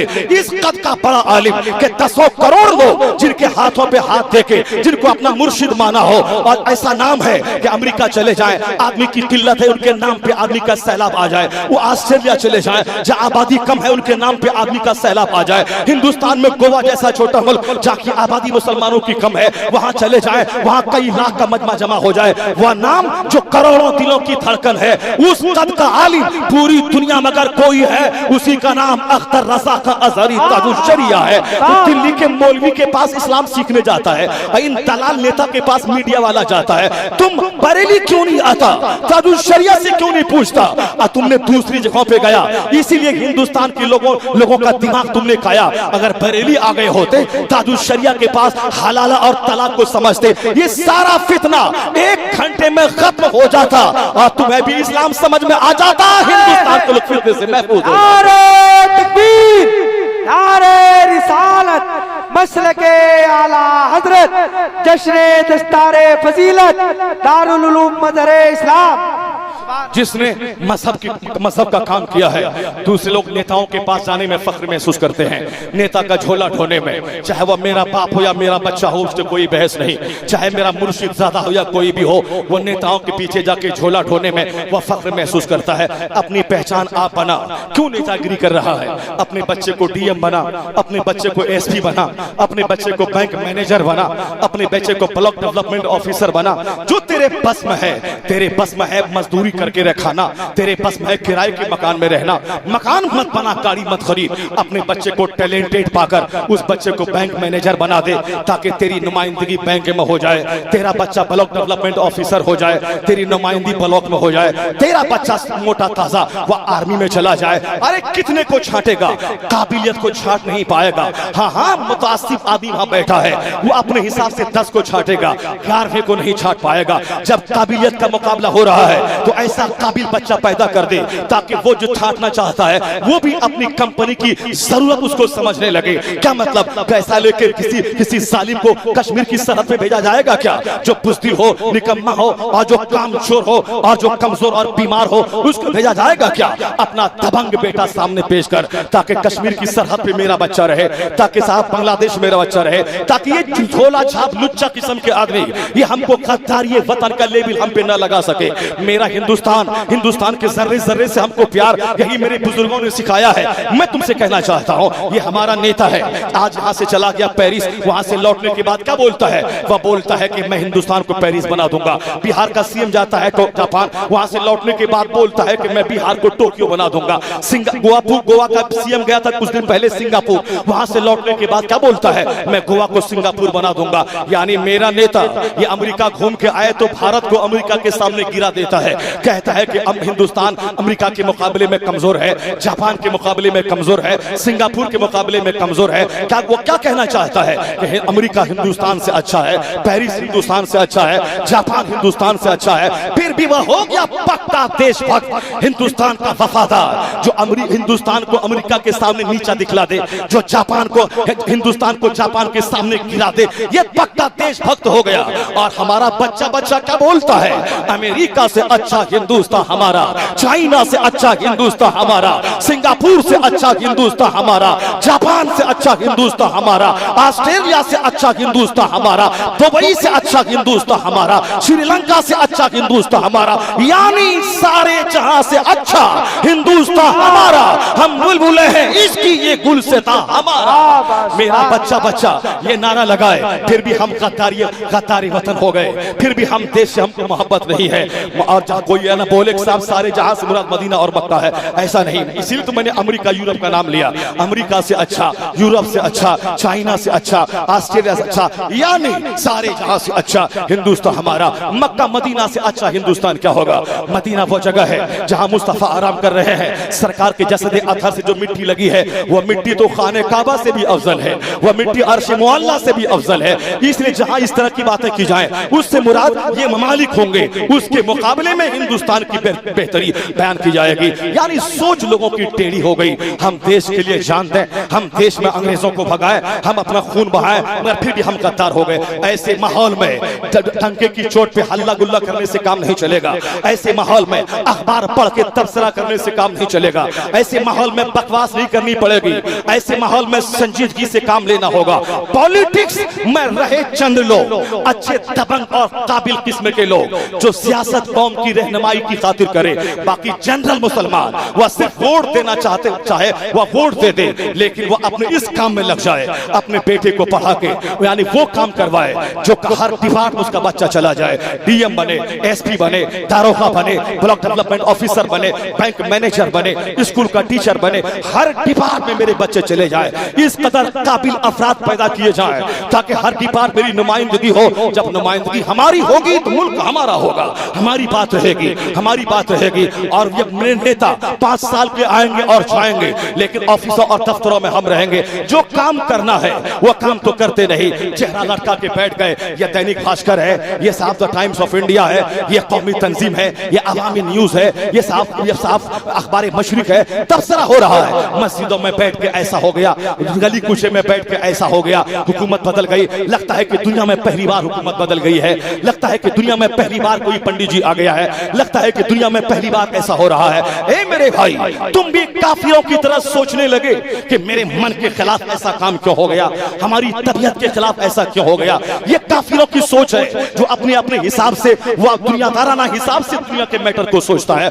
मोमिन क्यों सोचेगा काफिरों की तरह और दुनियादाराना हिसाब से, जबकि कुरान रहबरी को तैयार है और कुरान के एक एक आयत हमारे लिए मशअले राह है। हम कुरान में ढूंढ रहे हुकूमत क्यों बदलती है, हुकूमत क्यों छीनी जाती है, हुकूमत देने वाला कौन है, हुकूमत छीनने वाला कौन है, इज्जत देने वाला कौन है, जलील करने वाला कौन है। मेरे दिमाग में एक सोच बैठ गई, पैसा होगा लोग इज्जत देंगे, अच्छा कपड़ा पहनेंगे लोग इज्जत देगा, अच्छा कपड़ा पहनेंगे तो समाज में चर्चा होगा, अच्छा कपड़ा आ गया इज्जत लुट गई, मकान बन गया सुकून खत्म हो गया। आखिर हमने कभी सोचने की कोशिश नहीं की। जरा अगले सलीम से काम लीजिए, मौला अली की बारगाह में पहुंचे, वह दुनिया की तरतीबियों से वो क्या सीख, दुनिया की तरतीबियों में वो क्या झांक के देख रहे हैं। ये हमारी और आपकी सोच है, हम इस पर गौर नहीं करते। मगर मौला अली से पूछिए वो क्या कहते हैं। यानी दिन आता है, रात आती है, मौसम बदलता है, मेरी मर्जी के खिलाफ काम होता है। मैं चाहता हूं कि 80 साल जिंदा रहूं, मगर वक्त से पहले ही मैं मर जाता हूं। मैं चाहता हूं कि मैं हमेशा तंदुरुस्त रहूं, मगर मैं बीमार हो जाता हूं। मैं चाहता हूं कि मेरा सारा प्लान पूरा हो जाए, लेकिन सारा प्लान मेरा अधूरा रह जाता है। मैं चाहता हूं कि मैं समाज में कभी कभी जलील ना हो, मगर बच्चों की वजह से कभी जलील होना पड़ता है, कभी बीवी की वजह से जलील मोहल्ले में होना पड़ता है, कभी बेटी की वजह से रुस्वा होना पड़ता है तबीयत के खिलाफ। यानी बच्चा हम अच्छे हैं, बच्चा अच्छा नहीं, बीवी अच्छी है, शौहर अच्छा नहीं, मैं अच्छा हूं मगर सेहत अच्छी नहीं, यानी तबीयत के खिलाफ जो काम हो रहा है। दुनिया के सारे लोग इसी में मुलव्विस है, चाहे कोई समझे ना समझे। बज़ाहिर देखने में लगता है 1700 करोड़ का बंगला, अंदर से कराहने की आवाज आती है। बज़ाहिर लगता है कि 12 करोड़ की कारें दौड़ रही हैं, अंदर से कराहने की आवाज आती है। इसी शहर में मैं एक बहुत अच्छे आदमी की ज़बानी, मैं जब उनका जुमला सुना ऐसा लगा किस कदर दर्द बोल रहा है, कर्ब बोल रहा है। ऊपर से तो लग रहा था कि इनको क्या कमी है, ये सारी दुनिया में इनका चर्चा है, लेकिन इनके लफ्ज से कर्ब बोल रहा है। वो किस कर्ब में मुब्तला है किसको पता है। वो अपने बेटे की वजह से मजबूर है, बीवी की वजह से मजबूर है, पड़ोसी की वजह से मजबूर है, मोहल्ले वालों की वजह से मजबूर है, रिश्तेदार की बदज़बानी से वो तंग आ गया है। मैं अच्छा हूं, मेरे मानने वाले अच्छे हैं, रिश्तेदार कभी टॉर्चर करता है। वो बोलता है ये माले हराम कहीं से लूट के लाया है, मौलाना साहब बंबई का है, रमजान के बाद अगर मैं साहब खरीद लूं मोटरसाइकिल तो लोग बोले कोई सेठ दिया होगा। मौलाना हम हज कर ले, लोग कहें कोई सेठ हज कराया होगा। पसीना 2-2 घंटे बहाकर नजराने को बचा बचा के हम 5 लाख बचा के हज करने जाएं बीवी के साथ, लोग कहें कोई सेठ करवा दिया होगा। साहब रोजाना रात और दिन मारे मारे घूमकर कभी राजस्थान कभी गुजरात, महीने में 30-30 दिन में 35-35 तकरीरें करने के बाद पैसा बचा के 10 लाख की कार खरीद लूं ताकि इलाके में आने जाने की सहूलत हो, ईशा की नमाज पढ़ के जाऊं, फजर से पहले घर आ जाऊं, नमाज कज़ा ना हो, ट्रेन तो वहां रुक नहीं पाएगी, चलो भाई मैं कार खरीद लूं। मगर लोग कहते हैं कि कोई सेठ दिया होगा। यानी अब बताएं उस हालत में आपका दिल क्या कहेगा। हम हज भी कर लें तो सेठ कराया होगा, हम गाड़ी खरीद लें तो कोई सेठ दिया होगा, पीर साहब गाड़ी खरीद लें तो कोई मुरीद दिया होगा। यानी कहां कहां से कैसी कैसी मुसीबतें आती हैं और आदमी किस तरह अंदर से ज़हनी तौर पर टूट जाता है। इन बदले हुए हालात में आपने कभी झांक के नहीं देखा ये हालात क्या बोलते हैं, ये हालात की तब्दीली मुझको क्या कहती है, ये आसमान और जमीन की पैदाइश से मार्फत की कौन सी खुराक मिलती है, ये रात और दिन की बद के बदलने में हमारे लिए कौन सा सामान है। अल्लाह फरमाता है इन्न फी खल्क़ि समावाति वल अर्द व इख्तिलाफिल लैलि one Nahar लआयातिल लिउलिल अलबाब, undoubtedly in the creation of the heavens and the earth, in the changing of the night and the day are tokens for those who keep sense। अल्लाह फरमाता है जमीन और आसमान की पैदाइश में, रात और दिन की तब्दीली में अक्लमंदों की आंख खुलने की बात है। अब अक्लमंद की तारीफ आगे अल्लाह फरमाता है, अक्लमंद वो है अल्लज़ीना यज़कुरूनल्लाह क़ियामन व क़ुऊदन व अला जुनूबिहिम व यतफ़क्करून फ़ी ख़ल्क़िस समावाति वल अर्द। अक्लमंद वो है जो उठते बैठते और पहलू पे लेटे वो अल्लाह को याद करता रहता है और ज़मीन आसमान की पैदाइश पे गौर करता रहता है। यह गौर करने के बाद क्या होता है, उसको जब मार्फत की खुराक मिलती है तो वो क्या उठता है, रब्बना मा खलक़्त हाज़ा बातिला सुब्हानका फ़क़िना अज़ाबन नार। वो कहता है इलाही हम कायनात पे गौर करने के बाद इस नतीजे पर पहुंचे हैं कि मां अबदना का हक का इबादती, मैं आग पर भी सजदा करूं तेरी इबादत का हक अदा ना होगा। ए अल्लाह अपने फजल से तू हमें जहन्नम की आग से बचा ले। गौर और फिक्र बढ़ता जाएगा, अल्लाह का डर बढ़ता जाएगा, फिक्र बढ़ती जाएगी, खौफ बढ़ता जाएगा, कायनात में तफक्कुर बढ़ता जाएगा, मार्फत की खुराक सीने में मिलती रहेगी, आदमी अंदर से स्ट्रांग होता जाएगा, ऐसा मजबूत ईमान का हो जाएगा, उसको अपनी जान उसके लिए बोझ मालूम होने लगेगी, इस जान को वह कटाने में फख्र महसूस करने लगेगा। बुजुर्गों ने कहा है जो 25 साल तक जो आलिम मदरसे में पढ़ेगा वह लगातार 3 दिन तक आलिम बनने के बाद अगर किताब से अपना रिश्ता काट लिया, उनका दिल धीरे धीरे गफलत ज़दा होने लगता है, दिल हार्ड और सख्त होने लगता है। जो 20-25 साल मदरसे में पढ़े आलिम बनने के बाद वह लगातार 3 दिन तक वो किताब का पढ़ना छोड़ दे, उनका दिल मरने लगे, दिल बुझने लगे, दिल सख्त होने लगे। जो कभी पढ़ता नहीं है उसका क्या हाल होगा, जो पढ़ने के बाद किताबों से अपना रिश्ता रखता नहीं है उसका क्या हाल होगा। इसलिए बोलता है मौलाना साहब आप ऐसा बोलते हैं, अब मौलाना है ऐसा बोलते हैं, कहाँ आपके पास मकान है? हम नहीं बोलते हैं मेरे पास 50 करोड़ का मकान है, मेरे पास 10 लाख की कार है। जो काम काफिर बोलता है जो बात वही बात ये बोलेगा। या दुनिया जीफतुन व तालिबुहा किला, मुस्तफा कहते हैं दुनिया मुर्दार है उसका चाहने वाला कुत्ता है।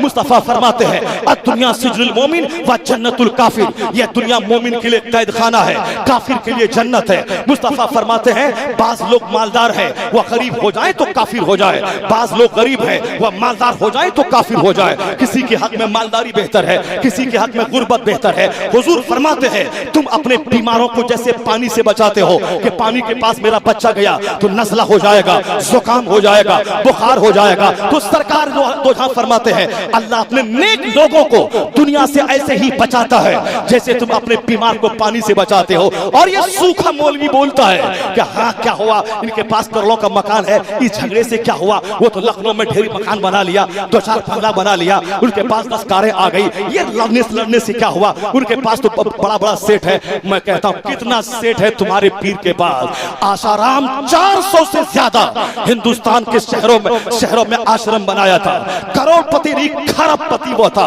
वो एक उनका चेला चपेटा, उनका शिष्य, उनका चेला उनको करोड़ों रुपए दान करता था। अगर पैसा की बुनियाद पे कोई बड़ा है उसे क्या बोलेगा, गाड़ी की बुनियाद पे कोई बड़ा है उसे क्या कहेगा तुम। हुजूर अदनान मियां साहब किबला इन शहजाद खान का चेहरा देखते रहिए, उनके फयूज़ व बरकत से मालामाल होते रहिए, इस फकीर की गुफ्तगू समाप्त करते रहिए। दर्द पाक पढ़िए, बैठ जाइए। अल्लाहुम्मा सल्ली अला सय्यदना मौलाना मुहम्मद मअदनिल जुद वल करम व आलिहि व बारिक वसल्लम सलातो व सलामन अलैका या रसूलल्लाह। बस मेरे पास 25 मिनट का टाइम है, मगर 2500 बातें आप तक पहुंचानी है। जरा गौर से सुनिएगा, मैं ये कहना चाहता हूं, मैं कहना चाहता हूं, यह सोच काफिराना कहां से आ गई। मकान है, गाड़ी है, फिर क्या हुआ आपका, आप उनके खिलाफ बोलते थे। सुन नादान, गाड़ी बंगला कार से तू इज्जत को आंकता है। हक पर रहने वाला आदमी चाहे वो किराए के मकान में रहे, हक पर रहने वाला 2000 रुपए महीना कमाए, हक पर रहने वाला चाहे उसको मार दिए जाए, हक पर रहने वाला का बच्चा वो पैसे को तरस जाए, उससे कोई बहस नहीं। जो हक पर कायम है उसके पास नहीं हो मकान ना हो बंगला, ये अरबों पति से करोड़ों गुना बेहतर है। अल्लाह के नजदीक मकान नहीं देखा जाता है। काफिरों की बोली बोलता है, ये पढ़ा लिखा जाहिल, ये बोलता है कि उसके पास मकान है तो उसको क्या कहेगा। हिंदुस्तान के हर शहर में कुफ्फार और मुशरिकीन के पास खरबों का मकान, पर हमारे पास 2-4 बिल्डिंग है, उनके पास 10 बिल्डिंग है, हमारे पास 1 एकड़ जमीन है, उसके पास 25 एकड़ जमीन है। क्या बोलेगा तुम। हिंदुस्तान में 100 मालदारों की सूची में एक नाम भी कलमा पढ़ने वाले का नहीं है, वह सारा नाम उन्हीं लोगों का है। इसके बारे में क्या बोलेगा। इस्लाम अगर सही होता तो सारे लोग क्यों कुफ्फार और मुशरिकीन ही मालदार क्यों होते। बिल गेट्स से लेकर हिंदुस्तान के टाटा बिरला जिंदल तक ये सारे मुशरिकीन क्यों होते, सारे काफिर क्यों होते। सुनो, कुरान अगर पढ़ता तो जाहिलों की तरह बोली नहीं बोलता। इसीलिए मैंने पहले कहा ना वो अगर आलिम भी बन जाए तो भी वह फसादी होगा, और नाहल अगर दौलतमंद भी हो जाए वह फिरौन और कारून की तरह सोच रखेगा। इसलिए दौलतमंद बनने के लिए भी इल्म चाहिए, और फिर दीन की खिदमत करने के लिए अच्छा आदमी बनने के लिए भी इल्म चाहिए। इल्म वह है जब इल्म बढ़े तो तकवा बढ़ जाए, और दौलत वह है कि दौलत बढ़े तो सदका तो खैरात बढ़ जाए, और दिल मिस्कीनियत वाला उसके पास आ जाए, गुरूर नाम की कोई चीज करीब ना आए। सुलेमान अलैहिस्सलाम रूए ज़मीन के बादशाह थे, लेकिन जब वह जाते इबादतगाह में अपना बदन मिस्कीन के बदन से मिला देते थे, और क्या कहते थे, कहते थे एक मिस्कीन मिस्कीन से मिल गया है। सुलेमान अलैहिस्सलाम रूए ज़मीन के बादशाह भी थे और अल्लाह के पैगंबर भी थे। पैगंबर का होना, बादशाह इस तरह की 50 करोड़ बादशाह नबूवत के एजाज के सामने कोई माना नहीं रखता। नबी होना बहुत बड़ी इज्जत की बात है। इसके सामने दुनिया भर की सल्तनत 50 करोड़ दुनिया हो जाए और सबकी सल्तनत मिल जाए, नबूवत के मुकाबले में ये सारी सल्तनत हेज है। लेकिन सलमान अलैहिस्सलाम को अल्लाह ने नबी भी बनाया और ज़ाहिरी तौर पर दुनिया की सल्तनत भी दे दी, ये दुनिया की। तो अब उसके बाद होना क्या चाहिए था। दोनों नेमतें उनके पास है, लेकिन दिल ऐसा है मिस्कीनियत वाला कि आप इबादतगाह में चले गए, मिस्कीन के बदन से बदन मिला के कहते हैं मिस्कीन मिस्कीन से मिल गया।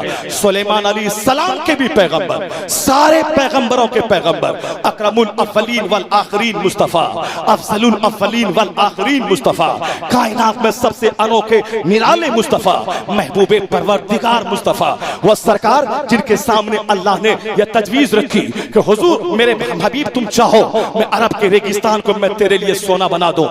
सरकार दो जहां ने क्या कहा था, ए अल्लाह मेरे लिए अरब के रेगिस्तान को सोना मत बना, अरब के पहाड़ को गोल्ड मत बना। हुजूर ने क्या कहा था, इलाही एक दिन खाना दे, एक दिन की खुराक मिल जाए कि कमर सीधी रहे, एक दिन मैं खाऊं ताकि मैं शुक्र अदा करूं, और दूसरे दिन मैं भूखा रहूं ताकि तेरे जिक्र की लज्जत में महसूस करो और सब्र करो। यह है सरकार का कैरेक्टर कि एक दिन खाओ एक दिन भूखा रहो। अरब के रेगिस्तान को मेरे लिए गोल्ड न बनाया जाए। हुजूर ने खुद कहा था अगर मैं चाहूं तो ओहद का पहाड़ सोना बनकर मेरे पीछे चले। सरकार फरमाते हैं ऊती तो मफातिहा खज़ाइनिल अर्द, जमीन के खजानों की कुंजियां मुझको दे दी गई है, खजानों की कुंजियां मुस्तफा को दे दी गई। अब आप कह सकते हैं मालिक जन्नत मुस्तफा, कायनात के सारे खजानों के मालिक मुस्तफा, लेकिन हुजूर की जिंदगी का हाल क्या है? सरकार जिस हुजरे पाक में है इस कदर वह हुजरा बज़ाहिर छोटा है कि सरे अक़दस इस दीवार में लग जाए, पाए अक़दस उस दीवार में लग जाए, सरकार खड़े हो तो सरे अक़दस छत में लग जाए। हुजूर के कमरे में दाखिल हुए अब्दुल्ला इब्ने मसूद रोने लगे, फारूक आज़म दाखिल हुए रोने लगे सरकार की सादगी को देखकर। यह रूम और ईरान के बादशाह यह कैसरो किसरा रेशमो कमखाब के बिस्तर पे आराम करे, मुस्तफा की सादगी चटाई पे लेटे हैं, बिस्तर भी नहीं है, चटाई के निशानात सरकार के जसदे अतहर में लग गए। यह है सरकार की इख्तियारात की मौजूदगी में। हुजूर चाहें तो अरब का सारा रेगिस्तान गोल्ड बना दिया जाए, लेकिन हुजूर क्या कहते हैं? अल्लाहुम्मा अहयनी मिस्कीना व अमितनी मिस्कीना व शुर्नी फी सुमरतिल मसाकीन। ए अल्लाह मिस्कीन बना के रख, हालत मिस्कीनियत में मौत अता फरमा, मिस्कीनों के साथ मेरा हश्र फरमा।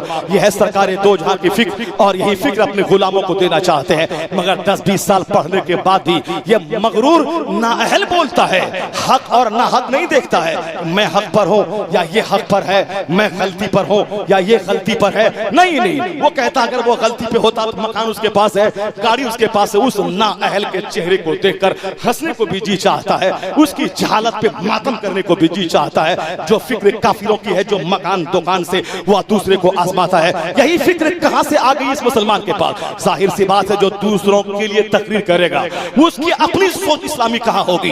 वो तो वही बात रटेगा कि मैं दूसरों को पहुंचा दूं, वो वही तकरीर करेगा कि जुमा के दिन हम दूसरों को पहुंचा दें। इस तकरीर को इज्जत का जरिया, शोहरत का जरिया, कंपटीशन मुकाबले का जरिया बनाएगा। अपने लिए क्या पढ़ेगा, अपने लिए क्या मुताला करेगा, अपने लिए तूने क्या किया है? जो अपने लिए कहेगा वो खुद तन्हाई में आंसू बहाएगा। जब सारी दुनिया ना देखेगी वो आंसू बहाएगा, जब सारी दुनिया ना देखेगी वो तन्हाई में कुरान की तिलावत पढ़ पढ़कर उस आयतों से एनर्जी अपने सीने में लेगा। लेकिन जो सिर्फ दूसरों के लिए बना है वो इसी तरह की बातें बोलता रहेगा। सुनो मेरी बात, जब बात छिड़ गई है तो तुम भी सुन ले, और वो लोग भी सुनते रहे, और गौर से सुन लेना इस बात को। यह मुकाबले की दुनिया है, लोग दौलतों से एक दूसरे को आंकते रहते हैं। सरकार दो जहां ने क्या फरमाया?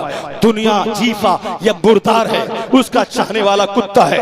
यानी जो आखिरत को भूल के दुनिया कमाए, जो नमाजें छोड़ के दुनिया कमाए, जो अल्लाह रसूल को नाराज करके दुनिया कमाए, उसके हक में ये दुनिया मुर्दार है और ये उसका चाहने वाला कुत्ता है। और सुन अल्लाह क्या फरमाता है, आज के बाद से फिर कभी मत बोलना कि मुशरिकों के पास दौलतों की बहुतात और फरावानी क्यों है। मुसलमानों के पास मुट्ठी भर, मुसलमानों के पास दौलत है कम है, उनके पास ज्यादा क्यों है। यहूदी मुट्ठी भर नबियों की कातिल कौम है यहूदी, लेकिन दुनिया के हर इलाके में ये व्हाट्सएप के जरिया, यूट्यूब के जरिया करोड़ों डॉलर रोजाना कमीशन उसके पास जाता है। उसका संस्थापक यहूदी, या कोल्ड ड्रिंक्स के जरिया पूरी दुनिया से कमीशन उसके पास जाता है। इस कंपनी का मालिक यहूदी। सुन कुरान क्या कहता है, ज़ुय्यिना लिल्लज़ीना कफ़रुल हयातुद दुनिया व यस्खरूना मिनल लज़ीना आमनू वल्लज़ीना तक़ौ फ़ौक़हुम यौमल क़ियामा। अल्लाह फरमाता है दुनिया की जिंदगी काफिरों के लिए सजा दी गई है। The life of this world has been decorated for disbeliever and they laugh at believer. यानी दुनिया की जिंदगी, अल्लाह फरमाता है ज़ुय्यिना लिल्लज़ीना कफ़रुल हयातुद दुनिया व यस्खरूना मिनल लज़ीना आमनू वल्लज़ीना तक़ौ फ़ौक़हुम यौमल क़ियामा। अल्लाह फरमाता है दुनिया की जिंदगी काफिरों के लिए सजा दी गई है, और ये अहले ईमान को देखकर हंसते हैं, उनका मजाक उड़ाते हैं। व यस्खरूना मिनल लज़ीना आमनू, अब मुसलमान ईमान वालों को देखकर ये उसका मजाक उड़ाते हैं। जिस तरह आज भी हमारी गुर्बत का, हमारी तन्हाई का, हमारी बेसहारगी का, हमारी सियासी पसमानदगी का मजाक उड़ाते हैं। रास्ता चलते हम और आप भीड़ भाड़ में सेफ हैं। जो 4 दिन पहले रतलाम इलाके में दाढ़ी वालों को खींच के ट्रेन से मारा गया, उसके बारे में तू क्या कहेगा? इस हालत में हम हिंदुस्तान में जी रहे हैं जहां तन्हाई में अगर किसी को पाले इस कदर मजाक उड़ाए, उस मजाक के माहौल में आदमी खुदकुशी करने को तरजीह देने लगेगा। ऐसे माहौल में नर्वस होने की कोई जरूरत नहीं। मेरा खुदा कहता है यह मजाक उड़ाते हैं अहले ईमान को देखकर। अब अल्लाह आगे कहता है नर्वस तुम मत होना, वल्लज़ीना तक़ौ, सियासत चिल्ला की इज्जत नहीं मिलेगी, अखबार पढ़ के इज्जत नहीं मिलेगी, भाषण दे के इज्जत नहीं मिलेगी, और हल्ला करके इज्जत नहीं मिलेगी। इज्जत कैसे मिलेगी? अल्लाह कहता है वल्लज़ीना तक़ौ फ़ौक़हुम यौमल क़ियामा। ये काफिर हजार मजाक उड़ाते रहे, ये तेरी पसमानदगी का मजाक उड़ाते रहे, उससे कुछ नहीं। तुम मुत्तकी बन के रहना, गुनाहों से अपना दामन बचाना। अल्लाह फरमाता है वल्लज़ीना तक़ौ, जिस जो तकवा के साथ दुनिया में जिया, अल्लाह फरमाता है फ़ौक़हुम यौमल क़ियामा। ये इन मजाक उड़ाने वाले मालदार तरीन काफिरों पे ये गरीब खस्ताहाल मुसलमान जो मुत्तकी, जो अपना दामन गुनाहों से बचाया, ये क़यामत में इन काफिरों पे गालिब आ जाएगा। क़यामत के दिन सोने चांदी के तख्त पे अहले ईमान को बिठाया जाएगा। उनकी निगाहों के सामने दुनिया के बड़े बड़े मालदार तरीन लोग का कुफ्फार मुशरिकीन यहूद और नसारा उनके सामने नाक के बल घिसेट कर जहन्नम में डाले जाएंगे। और गरीब खस्ताहाल फुकरा, हुजूर फरमाते हैं फुकरा उम्मती, मेरी उम्मत के फुकरा मालदारों की बनिस्बत 500 साल पहले जन्नत में दाखिल किए जाएंगे। जब ये बिस्तर पे रहेंगे सोने चांदी के तख्त पे, जब देखेंगे सामने बड़े बड़े अरबपति खरबपति मुंह के बल घिसेट के जहन्नम में डाले जा रहे हैं, ये कहेंगे ए अल्लाह तेरा एहसान है कि तूने दुनिया नदी नदी आखिरत की जिल्लत से तूने बचा लिया। दुनिया में 100 साल एक दिन से भी कम है अल्लाह के नजदीक, और आखिरत ही आखिरत है। और हुजूर हर वक्त ही कहा करते थे, मस्जिद नबी की तामीर में सारे सहाबा पत्थर को उठा रहे हैं, सरकार दो जहां ने एक बड़े पत्थर को उठाया, पूरी ताकत उसमें जाहिरी तौर पर लग गई। आपके जिस्म अक़दस को देखकर दूसरे सहाबी ने कहा सरकार आप इसको छोड़ दें, हम गुलाम किस दिन के लिए है, हुजूर हम इसको उठाएंगे। सरकार कहते नहीं नहीं मुझे उठाने दो, मैं उठाऊंगा। और सरकार पत्थर को उठाए और फरमाते हैं ला ऐशा इल्ला ऐशुल आखिरा, ला खैरा इल्ला खैरुल आखिरा। आराम नहीं है मगर आखिरत का आराम, भलाई नहीं है मगर आखिरत की भलाई। मस्जिद की तामीर करते हुए ला ऐशा इल्ला ऐशुल आखिरा, मैदान जंग में तलवार चलाते हुए ला ऐशा इल्ला ऐशुल आखिरा, मस्जिद नबी में मस्जिद में ला ऐशा इल्ला ऐशुल आखिरा। यानी हर काम मोमिन का आखिरत के पॉइंट ऑफ व्यू से होता है।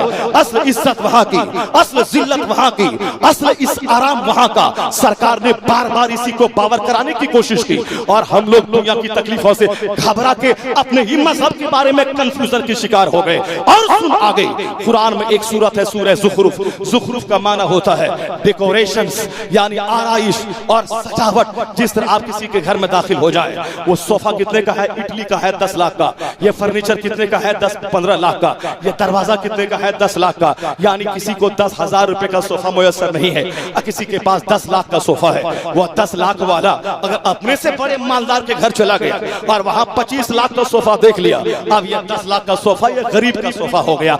मरो इसी वादी में जाके, वादी मिना में हुजूर ने क्या कहा था, जो अपने पीछे दीन का गम लगा लेता है अल्लाह उसकी दुनिया का कफील जिम्मेदार हो जाता है, और जो अपने पीछे दुनिया का गम लगा लेता है अल्लाह उसकी निगाह के सामने गरीबी का दरवाजा खोल देता है। वह करोड़ों कमाता जाता है, मुफलिसी सामने आती जाती है। 10 करोड़ पास में है, 20 करोड़ का सौदा करता है, वह मखरूज होके और के चक्कर में हसरतों मायूसी के आलम में दुनिया से चला जाता है, अपने टारगेट को पा नहीं पाता है। सुनिएगा जरा, मैं मैटर को टच कर रहा हूं, मगर जब बात छिड़ गई है इस बात को पहले मैं पूरी कर दूं, उसके बाद मैं लौटता हूं दिन रात की तब्दीली में मार्फत की खुराक क्या मिल रही है। बस अपनी गुफ्तगू में आखिर में मैं खत्म कर दूं। मेरे पास अब सिर्फ 15 मिनट का टाइम बच गया है, 2:30 बजे तक मुझको बोलना था, 10 मिनट अब रह गए हैं। जरा गौर से सुनिएगा जो मैं कह रहा हूं, मेरी बात कहीं आगे से ऊपर से तो जा तो नहीं रही है, समझ रहे नहीं समझ रहे आप? ऐसा तो नहीं कि बिल्कुल हवा में अजान दे रहा हूँ, बात समझ में आ रही है? बिल्कुल वक्त की जरूरत है, क्योंकि हम समाज में रहते हैं, लोगों के बीच रहते हैं, जानते हैं लोगों की सोच, लोगों की फिक्र कैसी है।